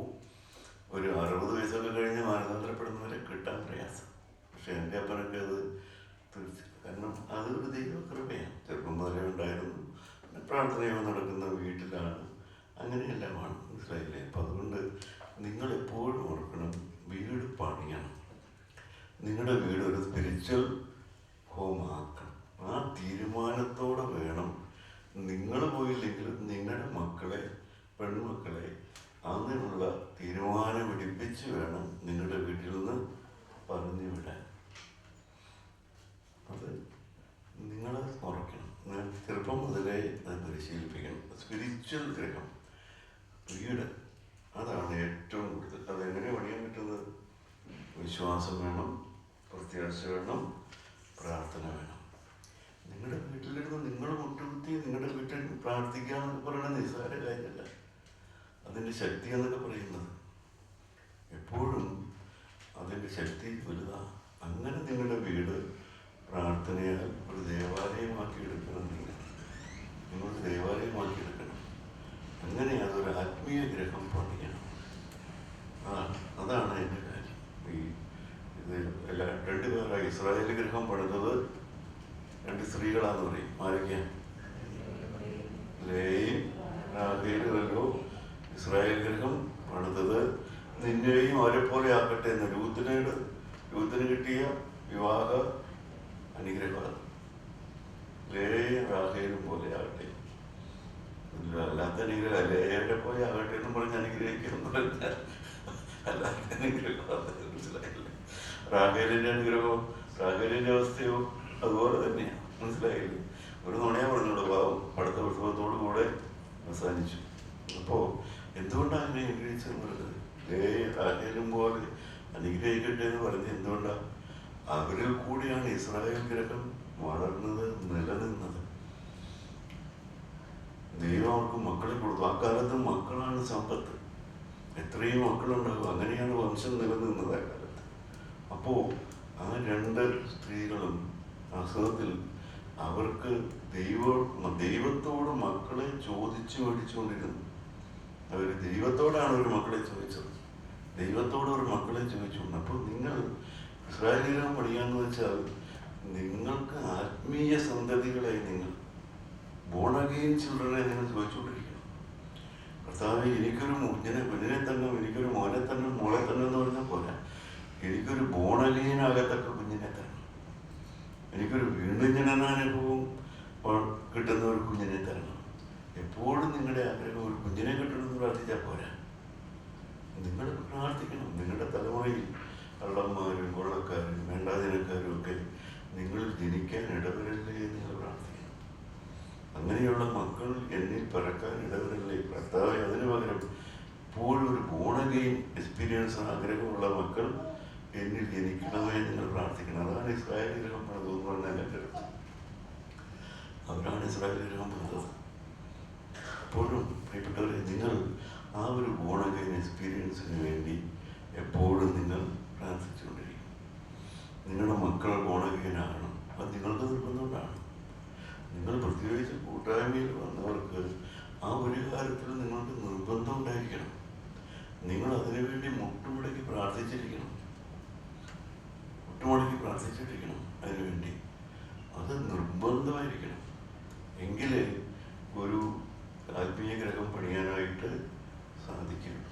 അതുപോലെ തന്നെ ഈ കലഹത്തോട് വീട്ടിൽ എപ്പോഴും കലഹം, ശാപം, എപ്പോഴും ശാപവാക്ക് പറയുന്ന വ്യക്തികളുണ്ട്.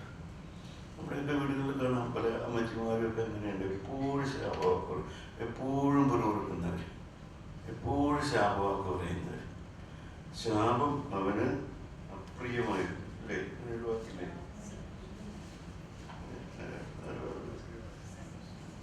ശാപം അനുഗ്രഹവന് അപ്രിയമായിരുന്നു, ശാപവന് പ്രിയമായിരുന്നു. 119 സങ്കീർത്തനത്തിന്റെ അവസാനത്തെ വാക്യായിരിക്കണം. 119 അവസാന വാക്യമൊക്കെയാണോ? അവിടെ ഏതാണെങ്കിൽ വാക്യമുണ്ട്. അല്ല, ഇങ്ങനെ വാക്കുണ്ട് വെള്ളത്തിൽ. ഏതോ ഒരു സങ്കീർത്തനത്തിന്റെ അവസാനത്തെ വാക്യം. ശാപം അവന്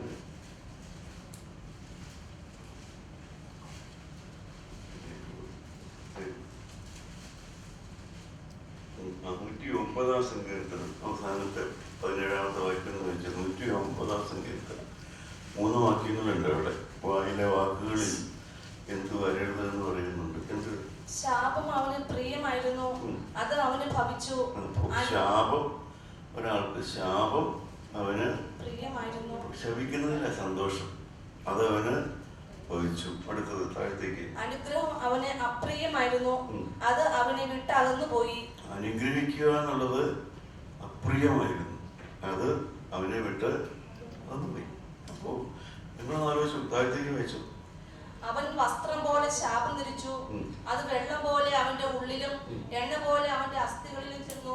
എപ്പോഴും ശപിക്കുന്ന സ്വഭാവം, എപ്പോഴും നിരാശയുടെ വാക്ക്, എപ്പോഴും വേദനിപ്പിക്കുന്ന വാക്ക്, ഇതൊക്കെ പറഞ്ഞാൽ അത് അസ്ഥിയുടെ ഉള്ളിലേക്ക് ചെല്ലും. നിങ്ങൾ അതിൻ്റെ അസ്ഥിയുടെ ഉള്ളിലേക്ക് ഈ വാക്ക് ചെല്ലും. നിങ്ങളുടെ ഭർത്താവിൻ്റെ അസ്ഥിയുടെ ഉള്ളിലേക്ക് ചെല്ലും, നിങ്ങളുടെ മക്കളുടെ അസ്ഥിയുടെ ഉള്ളിലേക്ക് ചെല്ലും. എപ്പോഴും ശാപവാക്ക്, വെള്ളം പോലെ അവൻ്റെ ഉള്ളിലും എണ്ണ പോലെ അവൻ്റെ, എന്നുവെച്ചാൽ വെള്ളം എന്ന് വെച്ചാൽ സാധാരണ പൊട്ട്, എണ്ണ പോലെ എന്ന് വെച്ചാൽ റിച്ച് പൊട്ട്. അത് എല്ലാ പൊട്ടും ഇത് തന്നെ. ശാപം, ശാപം, എപ്പോഴും മുഖം നിർപ്പിച്ച് ശപിക്കുന്ന ഒരു പ്രകൃതം. അത് അടുത്ത വാക്യം ഒന്ന് വായിച്ചു. അത് അവന് പുതയ്ക്കുന്ന വസ്ത്രം പോലെയും നിത്യം അരക്കി കിട്ടുന്ന കച്ച പോലെയും ഇരിക്കട്ടെ. മതി ദൈവത്തിന് സ്തോത്രം. എന്ന് വെച്ചാൽ അങ്ങനെയുള്ള മനുഷ്യര് ശാപം പൊതിഞ്ഞ മനുഷ്യരാണ്. ശാപം പൊതിഞ്ഞ മനുഷ്യർ, അവരുടെ വായിൽ ശാപവാക്കേ ഉള്ളൂ. എന്ത് പറഞ്ഞാലും അവർക്കൊരു നിരാശയുടെ വാക്ക് ആത്മഹത്യല്ല. ഇവിടെ സഹോദരന്മാരെ, അത് വരരുത്. നിങ്ങൾ നിങ്ങളുടെ ഭവനത്തിൽ പോയി ശാപം നിങ്ങളുടെ എണ്ണ നിങ്ങളുടെ അസ്ഥിയുടെ ഉള്ളിലേക്ക് കയറുന്നത്. ശാപം പൊതച്ച സ്ത്രീകൾ അവരെ പോലും പല വീടുകളിലും എത്രയോ സ്ത്രീകൾ ഓരോ കാര്യങ്ങളൊക്കെ പറഞ്ഞ് വിളിക്കണമെന്നറിയാവും. പല കാര്യങ്ങൾ പറഞ്ഞ് പല സ്ത്രീകളെ വിളിക്കും. എന്തെല്ലാം ഒരിക്കലും ഒരു സന്തോഷമുള്ള മുഖം കാണില്ല. അതുകൊണ്ട് ഞാനൊക്കെ ഒരു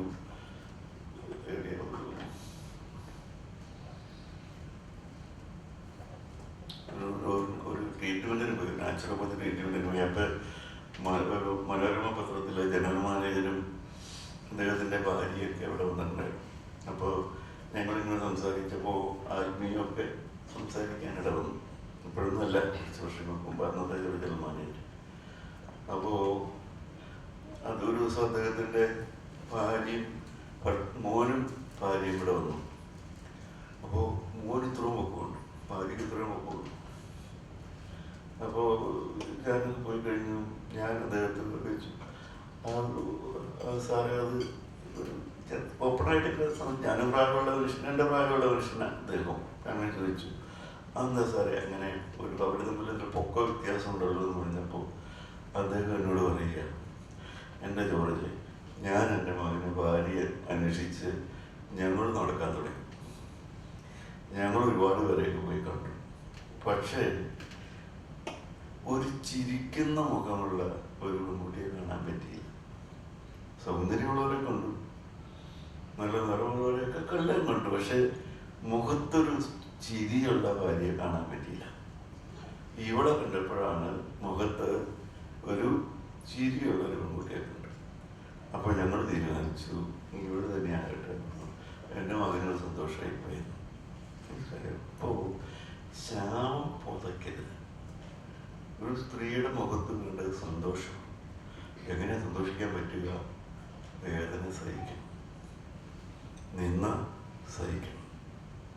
ഉള്ളിൽ ഒതുക്കിയാൽ മാത്രമേ പുറത്ത് സ്ത്രീകളായ നിങ്ങൾക്ക് ചിരിക്കാൻ പറ്റൂ. അപ്പോൾ എപ്പോഴും നിങ്ങളുടെ പെൺമക്കളെ ആയാലും, ഞാൻ എൻ്റെ കൊച്ചു മക്കളോടൊക്കെ പറയും, എൻ്റെ മോളെ നീ എപ്പോഴും ചിരിച്ചിരിക്കണോട്ടോ എന്ന് പറയും. എന്ത് കാണിച്ചാൽ എന്നുവെച്ചാൽ ഒരു സ്ത്രീയിൽ നിന്ന് പ്രതീക്ഷിക്കുന്നത് സന്തോഷമുള്ള മുഖമാണ്, സന്തോഷമുള്ള മുഖമാണ്. അതിന് പകരം ആ നിങ്ങളുടെ ഇഷ്ടക്കുറവ് നിങ്ങൾ സഹിക്കണം. അവർക്ക് നിങ്ങൾക്ക് അതിനുള്ള കഴിവ് നിങ്ങൾ തന്നിട്ടുണ്ട്. അങ്ങനെ ആകുമ്പോഴേ നിങ്ങൾക്ക് നന്നാക്കി എടുക്കാൻ പറ്റും. നിങ്ങൾ നന്നാക്കി എടുക്കേണ്ടവരാണ്. നിങ്ങൾ മറ്റുള്ളവർ, ഭർത്താവിനെ, അപ്പനെ, നിങ്ങളുടെ മക്കളെ എന്ത് ചെയ്യുന്നുണ്ടല്ല, നന്നാക്കി എടുക്കുക. അതാണ് നിങ്ങളുടെ ഉത്തരവാദിത്തം. ജന്മം കൊടുക്കുക, വളർത്തുക എന്നുള്ള മാത്രമല്ല, അവരെ നന്നാക്കി എടുക്കുക. അപ്പോൾ നിങ്ങൾക്ക് അതിനുള്ളതായ ആ ഉത്തരവാദിത്തം ഏറ്റെടുക്കണം. ഒരാത്മീഗ്രഹം പണിയണം. എല്ലാവരും ദൈവത്തിൻ്റെ പ്രയോജനപ്പെട്ട മറ്റൊരു സ്ത്രീയാണ് അബീഗയിൽ. ദാവീദിൻ്റെ ഭാര്യയായി തീർന്ന അബീഗയിൽ. അവളുടെ അവസ്ഥ എന്തായിരുന്നു? അവളുടെ ഭർത്താവ് ആരായിരുന്നു? നാബാൽ. ഒന്നാന്തരം കുടുംബക്കാരൻ. യഹൂദാ ഗോത്രത്തിൽപ്പെട്ടതാണ്. യേശുക്രിസ്തു ജനിച്ച അതേ ഗോത്രത്തിൽ അവനും ജനിച്ചതൊക്കെ.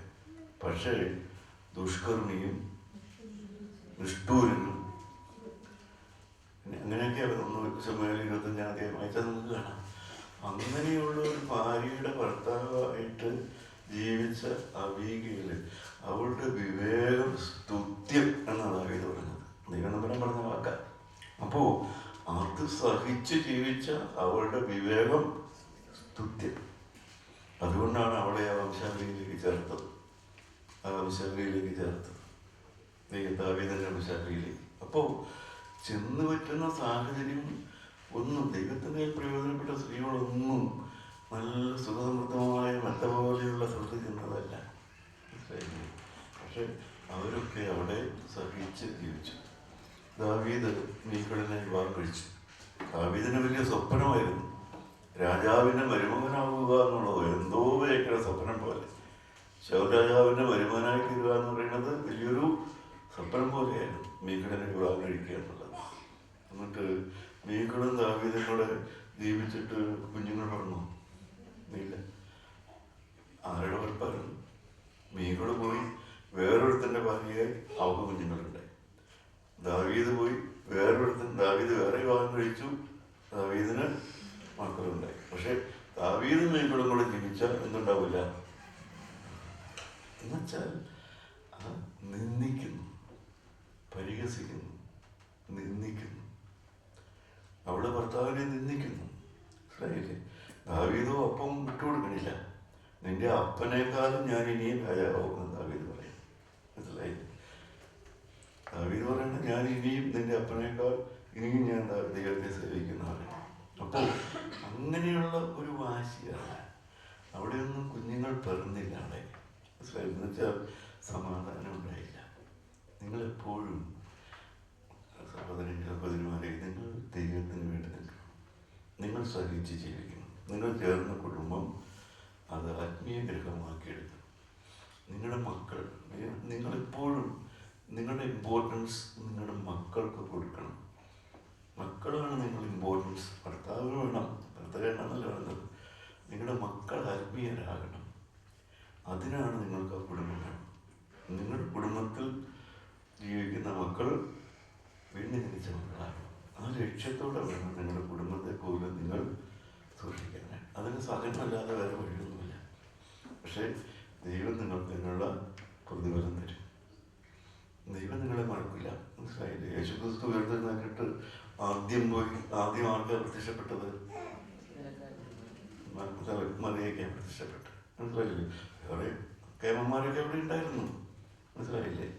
അവൾക്കാണ് പ്രത്യക്ഷപ്പെട്ടത്. കാരണം അവർക്ക് അത്രയും അപക്ഷം വേണമെന്ന് യേശുവിനറിയാം. ദൈവത്തെ നിങ്ങൾക്ക് ആ സ്നേഹം കിട്ടണമെന്ന് യേശുവിനറിയാം.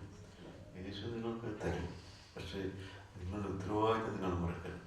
നിങ്ങൾ ശാപവാക്ക് പറയരുത്. ഭർത്താവിനെ നേരെ മുഖം വെറുപ്പിച്ച് കാണിച്ച് ഒന്നും നേടാനില്ല. നന്നാക്കി എടുത്തേ പറ്റുക. അതുപോലെ പലരും വിവേകമില്ലാതെ പെരുമാറുന്നു. എത്രയോ ഡൈവോഴ്സും വേണ്ട, കുടുംബകലഹം കൊണ്ട് പറഞ്ഞ എത്രയോ സ്ത്രീകളെ കിടന്ന് നിലവിളിക്കുന്നു. എന്ന് പറയണം, പല കാര്യങ്ങളും വിവേകമില്ലാത്തോളം ഒക്കെ പെരുമാറി. ഒരു വിവേകമില്ലാത്തോ കല്യാണം കഴിച്ച കാലത്ത് ഭർത്താവ് ചോദിച്ചു, അങ്ങനെയൊക്കെ ചോദിച്ചപ്പോൾ വിവാഹത്തിന് മുമ്പുള്ള കാര്യമൊക്കെ ഭർത്താവിനോട് അങ്ങ് വിളമ്പിക്കൊടുത്തു. വിവാഹത്തിന് മുമ്പ് എങ്ങനെയൊക്കെ ആയിരുന്നു എല്ലാം ഭർത്താവിനോട് അങ്ങോട്ട് പറഞ്ഞു കൊടുത്തു. അന്നേരം ഒന്നും കുഴപ്പമില്ല. പക്ഷെ കുറെ കഴിഞ്ഞപ്പോൾ ഇതൊക്കെ തിരിച്ചടിക്കാൻ തുടങ്ങി. എന്തിനത് ചെയ്തേ? എന്തിനാ ചോദിച്ചത്? നിങ്ങളുടെ ആ വിവേകമില്ല. അവിടെയൊക്കെ സംസാരത്തിലൊക്കെ വിവേകമില്ലാത്ത സംസാരം. പല സ്ത്രീകൾക്കും ആ വിവേകമില്ല. അവർക്ക് പെരുമാറ്റത്തിൽ വിവേകമില്ല, സംസാരത്തിൽ വിവേകമില്ല. നിങ്ങൾ വളരെ സൂക്ഷിക്കേണ്ടവരാണ്. മനസ്സിലായില്ലേ? വളരെ സൂക്ഷിക്കേണ്ട. അതാണ് തീ വന്ന് വിറകിനോട് ചോദിച്ചു, എനിക്കൊരവസരം തരാവോ? എപ്പോഴും പിശാച് വന്ന് നിങ്ങളോട് ചോദിക്കണൊക്കെ. അതൊരു സാഹിത്യകാരിയാണ് ഒരു സ്ത്രീ എഴുതിയതാണ്. ഇതാണ് സ്ത്രീത്വം നശിക്കുന്നത് ഇങ്ങനെ. മനസ്സിലായില്ലേ? നിങ്ങൾ സൂക്ഷിക്കണം. നിങ്ങൾ യേശുവിൻ്റെ മക്കളാണ്. നിങ്ങൾ രക്ഷിക്കപ്പെടണം. നിങ്ങൾ പ്രാർത്ഥന യോഗങ്ങൾ നടത്തണം. നിങ്ങൾ 8-10 പേരൊക്കെ ഉള്ളെങ്കിൽ ധാരാളം മതി. നിങ്ങൾ ദൈവവചനം പറയാൻ പഠിക്കണം. നിങ്ങൾ പ്രാർത്ഥിക്കുന്നവരായിരിക്കണം. ഇപ്പോൾ UAE ഈ CRFിൻ്റെ മീറ്റിങ്ങിന് വേണ്ടി നിങ്ങൾ പ്രാർത്ഥിക്കുന്നവരായിരിക്കണം. നിങ്ങൾക്കൊരു കൂടിവരവുണ്ടെങ്കിലേ നിങ്ങൾക്ക് ഒരുമിച്ച് കൂടിയതിനു വേണ്ടി പ്രാർത്ഥിക്കാൻ പറ്റുള്ളൂ. അതിന് ഇതുമാത്രം ആളുകളാണ്, ഇതുമാത്രം പ്രസംഗമൊന്നും വേണ്ട. എന്തിനാ ഇതുമാത്രം പ്രസംഗം നമുക്ക് ധാരാളം പേരുണ്ട്, പ്രസംഗിക്കുന്നവരുണ്ട്. പ്രസംഗത്തിൻ്റെ കുഴപ്പമല്ല. മനസ്സിലായില്ലേ? ഉള്ളിൽ നിന്ന് ആ തീ വരണം. നിങ്ങളുടെ ഉള്ളിൽ നിന്ന് ആ തീരുമാനം. എത്ര പ്രസംഗം കേൾക്കും. പക്ഷെ പണ്ട് ജോസ് പറയാതെ പിടിച്ചു കുലുക്കിയ 100 പ്രസംഗം താഴെയാവുന്നത് ജോസ് പറയാറുണ്ട്. ഞാൻ മർദ്ദമക്കാരനായി എന്നെ പിടിച്ചു കുലുക്കിയ 100 പ്രസംഗം താഴത്തേക്ക് ചാടുമെന്ന് പണ്ട് പറയാറുണ്ട്. സഭയെ കുറ്റം പറഞ്ഞതല്ല കേട്ടോ, ജോസ് പറഞ്ഞത് എൻ്റെ മനസ്സിലുള്ളത് പറഞ്ഞതാണ്. സഭയെ കുറ്റം പറഞ്ഞതല്ല. എന്ന് പറഞ്ഞ പോലെ നമ്മുടെ ആളുകളൊക്കെ പിടിച്ചു കുലുക്കി എത്ര പ്രസംഗം പണികൾ താഴത്തേക്കാണ്. പക്ഷേ എന്താ പ്രശ്നം? അവരുടെ ഉള്ളിൽ ഈ ക്രിസ്തുവിനുള്ള അടിസ്ഥാനം വന്നിട്ടില്ല. തന്നെ ഞാൻ യേശുവിനെ എങ്ങനെ രുചിച്ചറിയണം. മനസ്സിലായില്ലേ? അപ്പോൾ അതായിരിക്കണം. നിങ്ങൾ കുറച്ച് പേരുണ്ടെങ്കിലും ഒരു കൂടിയവരുണ്ടാകും. അത് നിങ്ങൾ കണ്ടുപിടിക്കണം. സമയം സന്ദർഭമൊക്കെ അതിൽ വേറെ ആരും പ്രസംഗിക്കണമെന്നൊന്നുമില്ല. നിങ്ങൾ തന്നെ തീരുമാനിച്ചത് 5 പേരുള്ളൂ, ഇന്ന ഭാഗം വായിച്ചുകൊണ്ട് വരിക, വേദപുസ്തകത്തിലെ ഇന്ന അധ്യായം വായിച്ചുകൊണ്ട് വരിക. ആ അധ്യായത്തിൽ നിന്ന് ഞാൻ പഠിച്ചത് അത് ആരെങ്കിലും എഴുന്നേറ്റ് ഒന്നോ രണ്ടോ പേരോട് നേരത്തെ പറയുക, പിന്നെ നീ ഇന്ന് പറയണം, നീ ഇന്നത് പറയണം. അപ്പോൾ ആ ഭാഗത്ത് നിന്ന് പറയുമ്പോൾ ആ ഭാഗം നിങ്ങൾ പഠിക്കും. അല്ലെങ്കിൽ നിങ്ങളിങ്ങനെ വേദപുസ്തകം മുഴുവനും പരത്തി പറയുന്ന പ്രസംഗം. അപ്പം ഞാൻ വേദപുസ്തകത്തിൽ എവിടെയൊക്കെ ചെന്നാണ് ഞാൻ പറഞ്ഞത്, മനസ്സിലായില്ലേ? അങ്ങനെയല്ല നിങ്ങൾ പ്രസംഗിക്കാൻ പഠിക്കേണ്ടത്. പ്രസംഗിക്കാൻ പഠിക്കേണ്ടത് അങ്ങനെയല്ല. ഏതെങ്കിലും വേദഭാഗം അത് വായിച്ചിട്ട് അതിൽ നിന്ന് പിടിച്ചു, ആ ഭാഗത്ത് നിന്ന് പിടിച്ചു. അങ്ങനെ വരുമ്പോൾ നിങ്ങൾക്ക് പ്രസംഗിക്കാൻ പറ്റും, നിങ്ങൾക്ക് വചനം പഠിക്കാൻ പറ്റും. യോഹന്നാൻ സാർ എന്നെയൊക്കെ അങ്ങനെ വചനം പഠിപ്പിച്ചതൊക്കെ. എന്താ പ്രസംഗിക്കാൻ പോണെന്ന് ആദ്യം ചോദിക്കും. എന്താ പ്രസംഗിക്കാൻ പോണേ? ഇന്നതാ പ്രസംഗിക്കാൻ പോണേ ആദ്യം ചോദിക്കാം. മനുഷ്യനൊക്കെയാണ് ഇന്നതാ പ്രസംഗിക്കാൻ പോണേ. അപ്പോൾ സാറ് പറയും, ആ ഒരു കാര്യം പറഞ്ഞാൽ അത്രയും പറയണ്ട, അതിൻ്റെ പകുതി പറഞ്ഞാൽ മതി. എന്നുവെച്ചാൽ നമ്മളാ പറയുന്ന കാര്യത്തിൽ കോൺസെൻട്രേറ്റ് ചെയ്ത് അതിൽ നിന്ന് പഠിക്കും. അപ്പോൾ നിങ്ങൾക്ക് വചനം പറയുന്നത് അത്രയും പറഞ്ഞാൽ മതി. ഒരു നുറുങ്ങ് മതി, ഒരു അപ്പം നുറുക്ക് മതി. മനസ്സിലായില്ല? അല്ലാതെ മിഷ്ടാന ഭോജനം വേണമെന്നില്ല. ഒരപ്പം നുറുക്കം കൊണ്ട് ജീവിക്കാൻ പറ്റും. ദൈവവചനത്തിൻ്റെ ഒരു നുറുക്ക് മതി നമുക്ക്. ഒരു സമർപ്പണം, ഒരു ചെടി നട്ടു, അതിന് ഒരു കുമ്പ് വന്നാൽ ദാറ്റ് ഇസ് എ മെസ്സേജ്. ഒരു കുമ്പ് വന്നാൽ ഒരു മെസ്സേജാണ്. എന്താ മെസ്സേജ്? വേര് പിടിച്ചു. അത് നാളെ വേറെ കുമ്പ് എന്ന് പറഞ്ഞ പോലെ നിങ്ങൾ ഒരു ദിവസം പറഞ്ഞാൽ മതി, ഒരു സമർപ്പണം പറഞ്ഞാൽ മതി. That is A sure message. നാളെ പിന്നെ സമർപ്പണം വരും, നിങ്ങൾ വളരും. അപ്പോൾ നിങ്ങൾ അങ്ങനെ ചെറിയ കൂടി വരുന്നത് നിങ്ങളുടെ പ്രസംഗത്തേക്കാൾ ഉപരി നിങ്ങൾ പ്രാർത്ഥിക്കുന്നവരാകും, നിങ്ങൾ ദൈവവചനം വായിക്കുന്നവരാകും. ഇപ്പോൾ നമ്മുടെ ഇവിടെ തൃശ്ശൂരൊക്കെ പല സ്ഥലങ്ങളിലുണ്ട് സ്ത്രീകൾ കൂട്ടം കൂടി വേദപുസ്തകം വായിക്കും. പിന്നെ ഭാഗം വായിക്കണമെന്ന് അവർ തന്നെ 8-10 പേരൊക്കെ ഉണ്ട്. എനിക്ക് തോന്നുന്നത് ഈ UK-ലൊക്കെ ഉണ്ടെന്ന് തോന്നുന്നു, തൃശ്ശൂരുകാരുടെ ഗ്രൂപ്പ്, വേദപുസ്തകം വായിക്കുന്നവരുടെ ഗ്രൂപ്പ് UK-ലൊക്കെ ഉണ്ട്.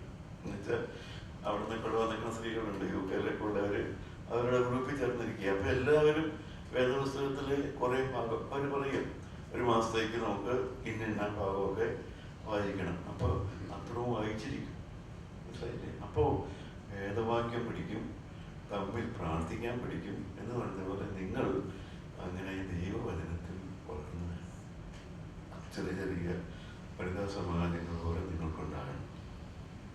നിങ്ങൾക്ക് എല്ലാവർക്കും സാധിക്കും. ആവശ്യമുള്ളതൊക്കെ പറഞ്ഞു കൊടുക്കാനുള്ള നിങ്ങൾക്ക് അറിഞ്ഞിട്ട് അതിനിപ്പോൾ വലിയ പ്രാസംഗികരൊന്നും വേണമെന്നില്ല. അങ്ങനെ നിങ്ങൾ വളരണം, അങ്ങനെ നിങ്ങൾ പ്രാർത്ഥിച്ചു വളരണം, വചനം പഠിച്ചു വളരണം, പ്രാർത്ഥിച്ചു വരണം. അപ്പോൾ ഈ ദേശത്തെ കൂട്ടായ്മ ശക്തിപ്പെട്ടു വരും. അതിൻ്റെ പിന്നിലുള്ള പവർ ഹൗസായിട്ട് പ്രവർത്തിക്കേണ്ടത് നിങ്ങളാണ്. പവർ ഹൗസ് നിങ്ങളായിരിക്കണം. ഇവർ ഓടി നടന്നൊക്കെ അത് കാര്യങ്ങളൊക്കെ ചെയ്യും, എല്ലാവരും ഓടി നടന്ന് കാര്യങ്ങൾ ചെയ്യും. അതിൻ്റെ പിന്നിൽ പ്രാർത്ഥിക്കുന്ന ആരാണ്? അതാണ് പ്രാർത്ഥിക്കുന്ന ഭാര്യ എന്ന് പറഞ്ഞൊരു വലിയ പുസ്തകം തന്നെയുണ്ട്.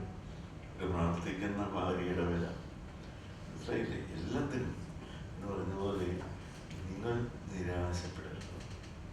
ഒരു ദിവസം ഒരു നിമിഷം മതി നിരാശയൊക്കെ മാറാൻ. ഇന്നത്തെ ഈ വേദനയൊക്കെ മാറാൻ ഒരു നിമിഷം മതി, മനസ്സിലായില്ലേ?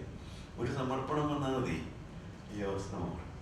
നിങ്ങൾ നേരിടുന്ന ഭവനത്തിലെ അവസ്ഥയെല്ലാം മാറും, മനസ്സിലായില്ലേ? എല്ലാവരും വിചാരിച്ച പോലെയാണോ എല്ലാ കുടുംബങ്ങളുടെയും അവസാനം? ഒന്നുമല്ല.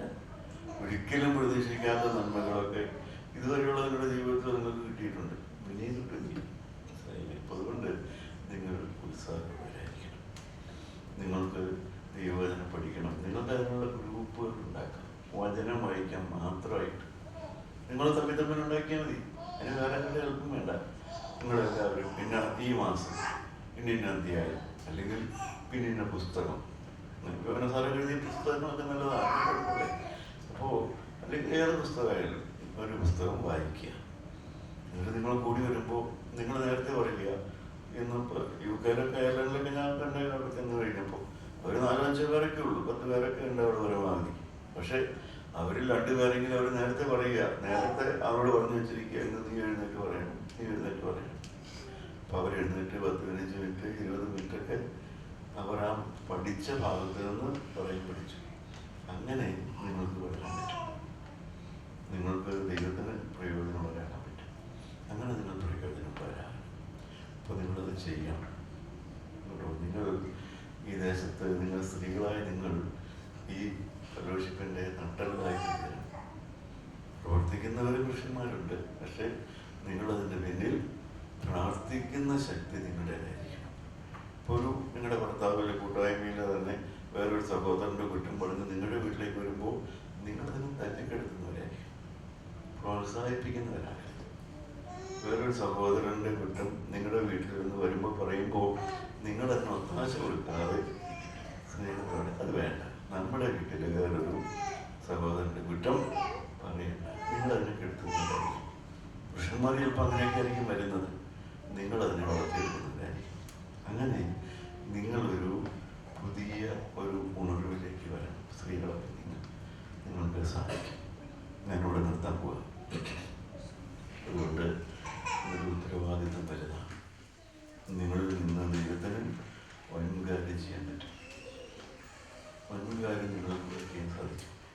നിങ്ങളുടെ ഭവനം കലകത്തോടുകൂടി ഒരു വീട് നിറയെ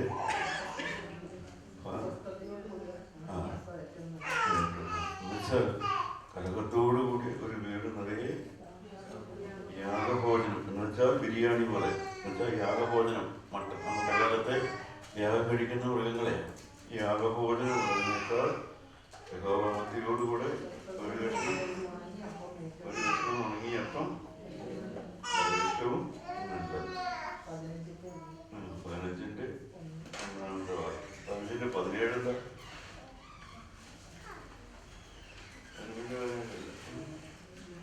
15-ന്റെ 17 എന്താ?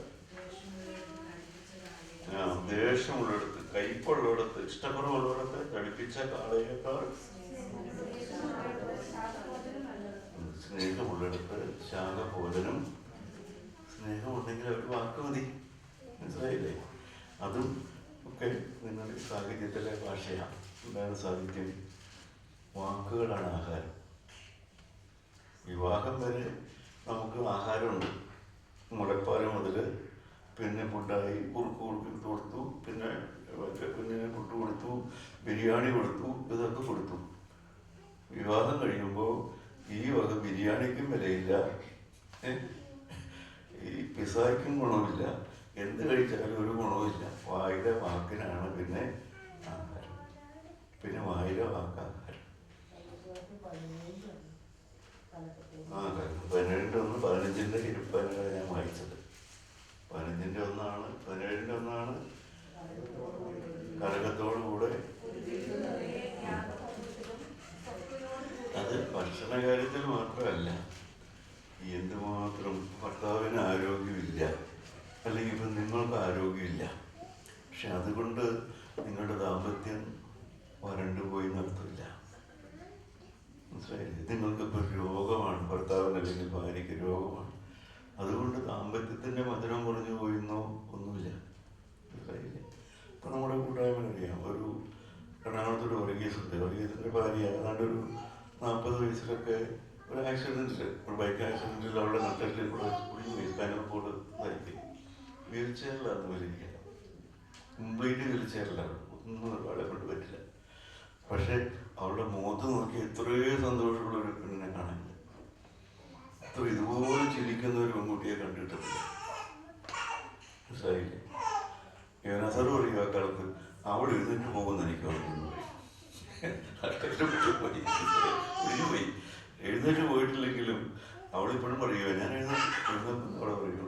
പക്ഷെ ഇതുപോലെ ചിരിക്കുന്ന ഒരു പെണ്ണിനെ കണ്ടിട്ടില്ല.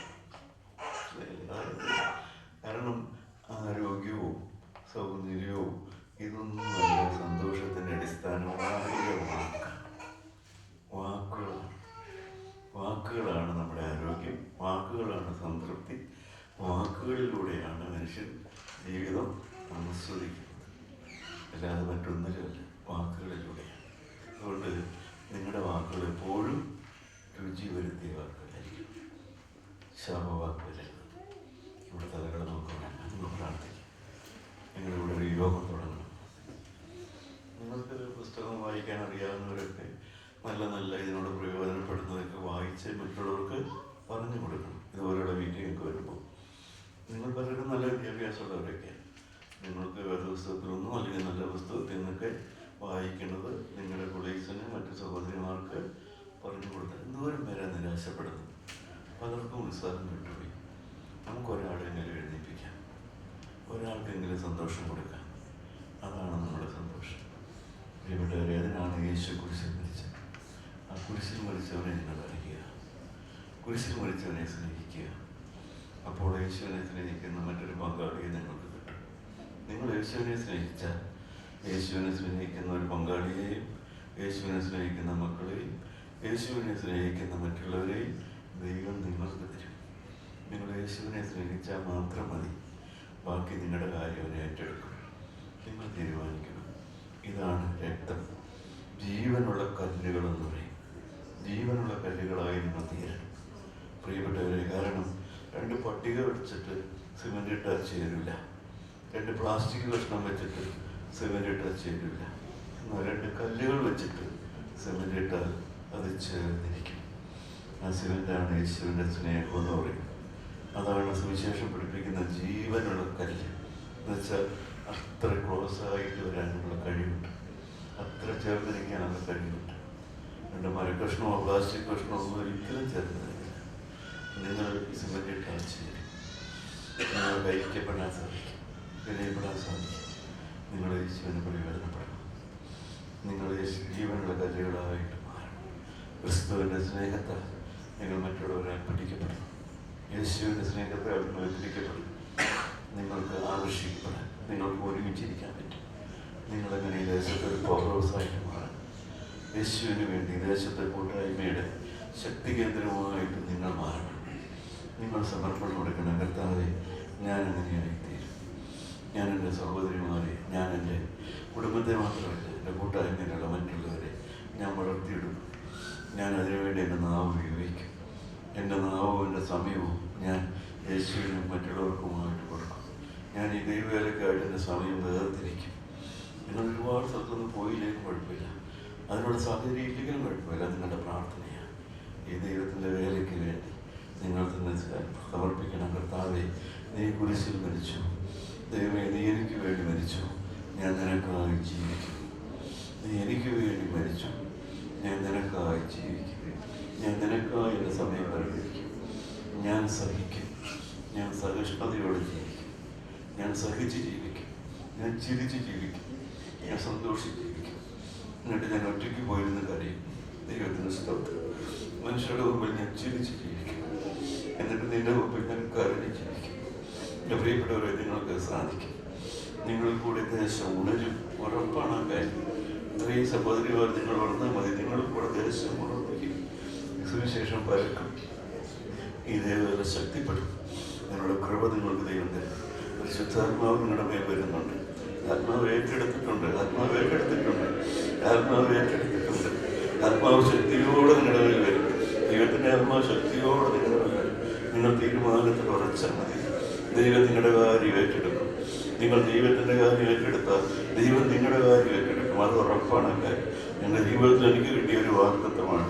നീ എൻ്റെ കാര്യം നോക്കിയാൽ ഞാൻ നിൻ്റെ കാര്യം നോക്കും. പ്രിയപ്പെട്ടവരെ, നിങ്ങൾ യേശുവിൻ്റെ കാര്യം നോക്കിയാൽ നിങ്ങളുടെ കാര്യം യേശു നോക്കും. ഹല്ലേലൂയ. നിങ്ങളുടെ ഭാവി യേശു നോക്കും. നിങ്ങളുടെ കുടുംബത്തെ യേശു നോക്കും. നിങ്ങളുടെ മക്കളെ യേശു നോക്കും. നിങ്ങളുടെ ആരോഗ്യം, നിങ്ങളുടെ ജോലി കാര്യം, എല്ലാ കാര്യം യേശു നോക്കും. നമുക്ക് പ്രാർത്ഥിക്കാം. നല്ല ദൈവമേ, സ്നേഹമുള്ള പിതാവേ, കാരുണ്യവാനായ കർത്താവേ, ഈ സഹോദരിമാരെ നീ ആത്മാവിൽ തീ പിടിപ്പിച്ചതിന് ആവശ്യമാണ്. അവരുടെ ഹൃദയത്തിലേക്ക് ഒരു സമർപ്പണം നീ കൊടുത്തതിന് ആവശ്യമാണ്. അവരുടെ ജീവിതം നിനക്കായിട്ട് തരുവാൻ അവർക്കൊരു ആത്മാവിൻ്റെ ശക്തി കിട്ടിയതിന് ആവശ്യമാണ്. കർത്താവേ, അവർ ജ്വലിക്കട്ടെ, അവർ പ്രകാശിക്കട്ടെ, അവർ തീയുള്ളവരായി തീരട്ടെ. അവരിൽ കൂടെ ഈ ദേശം ഉണരട്ടെ, അവരുടെ കുടുംബങ്ങൾ ഉണരട്ടെ. കർത്താവേ, സുവിശേഷം പരക്കട്ടെ, അരിമനാഥൻ മഹത്വം ഉണ്ടാകട്ടെ. Hallelujah, hallelujah, hallelujah, hallelujah, hallelujah, hallelujah, hallelujah, hallelujah, hallelujah, hallelujah, hallelujah, hallelujah, hallelujah.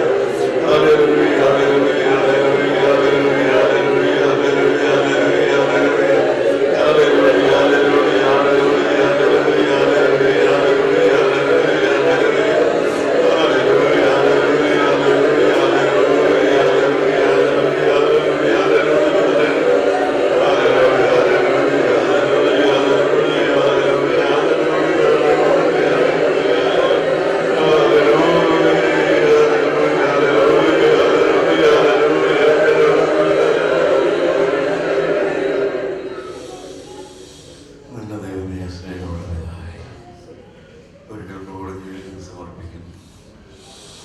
ദൈവമേ, ഇനി ഞങ്ങൾക്ക് എന്ന അവസരമുണ്ടെന്ന് അറിഞ്ഞുകൂടാ. കർത്താവേ, ഞങ്ങൾ ഇനിയും കൂടി കാണും വരെ ഇതിൻ്റെ കൃപയിൽ പതിയും. നിനക്ക് പ്രയോജനമുള്ള മക്കളായി ഈ ദേശത്ത് ഇവർ കത്തിച്ചൊരിക്കട്ടെ ദൈവമേ, ഇവർ കത്തി പ്രകാശിക്കട്ടെ കർത്താവേ. ഇവരുടെ കൂടെ ദേശം ഉണരട്ടെ. ഈ മക്കളെ അനുഗ്രഹിക്കണമേ. യേശു മൂലം പ്രാർത്ഥിക്കുന്നു. കൃപയോടെ കടത്തിലും തരുമാറാകണമേ. പിതാവായ ദൈവത്തിൻ്റെ സ്നേഹവും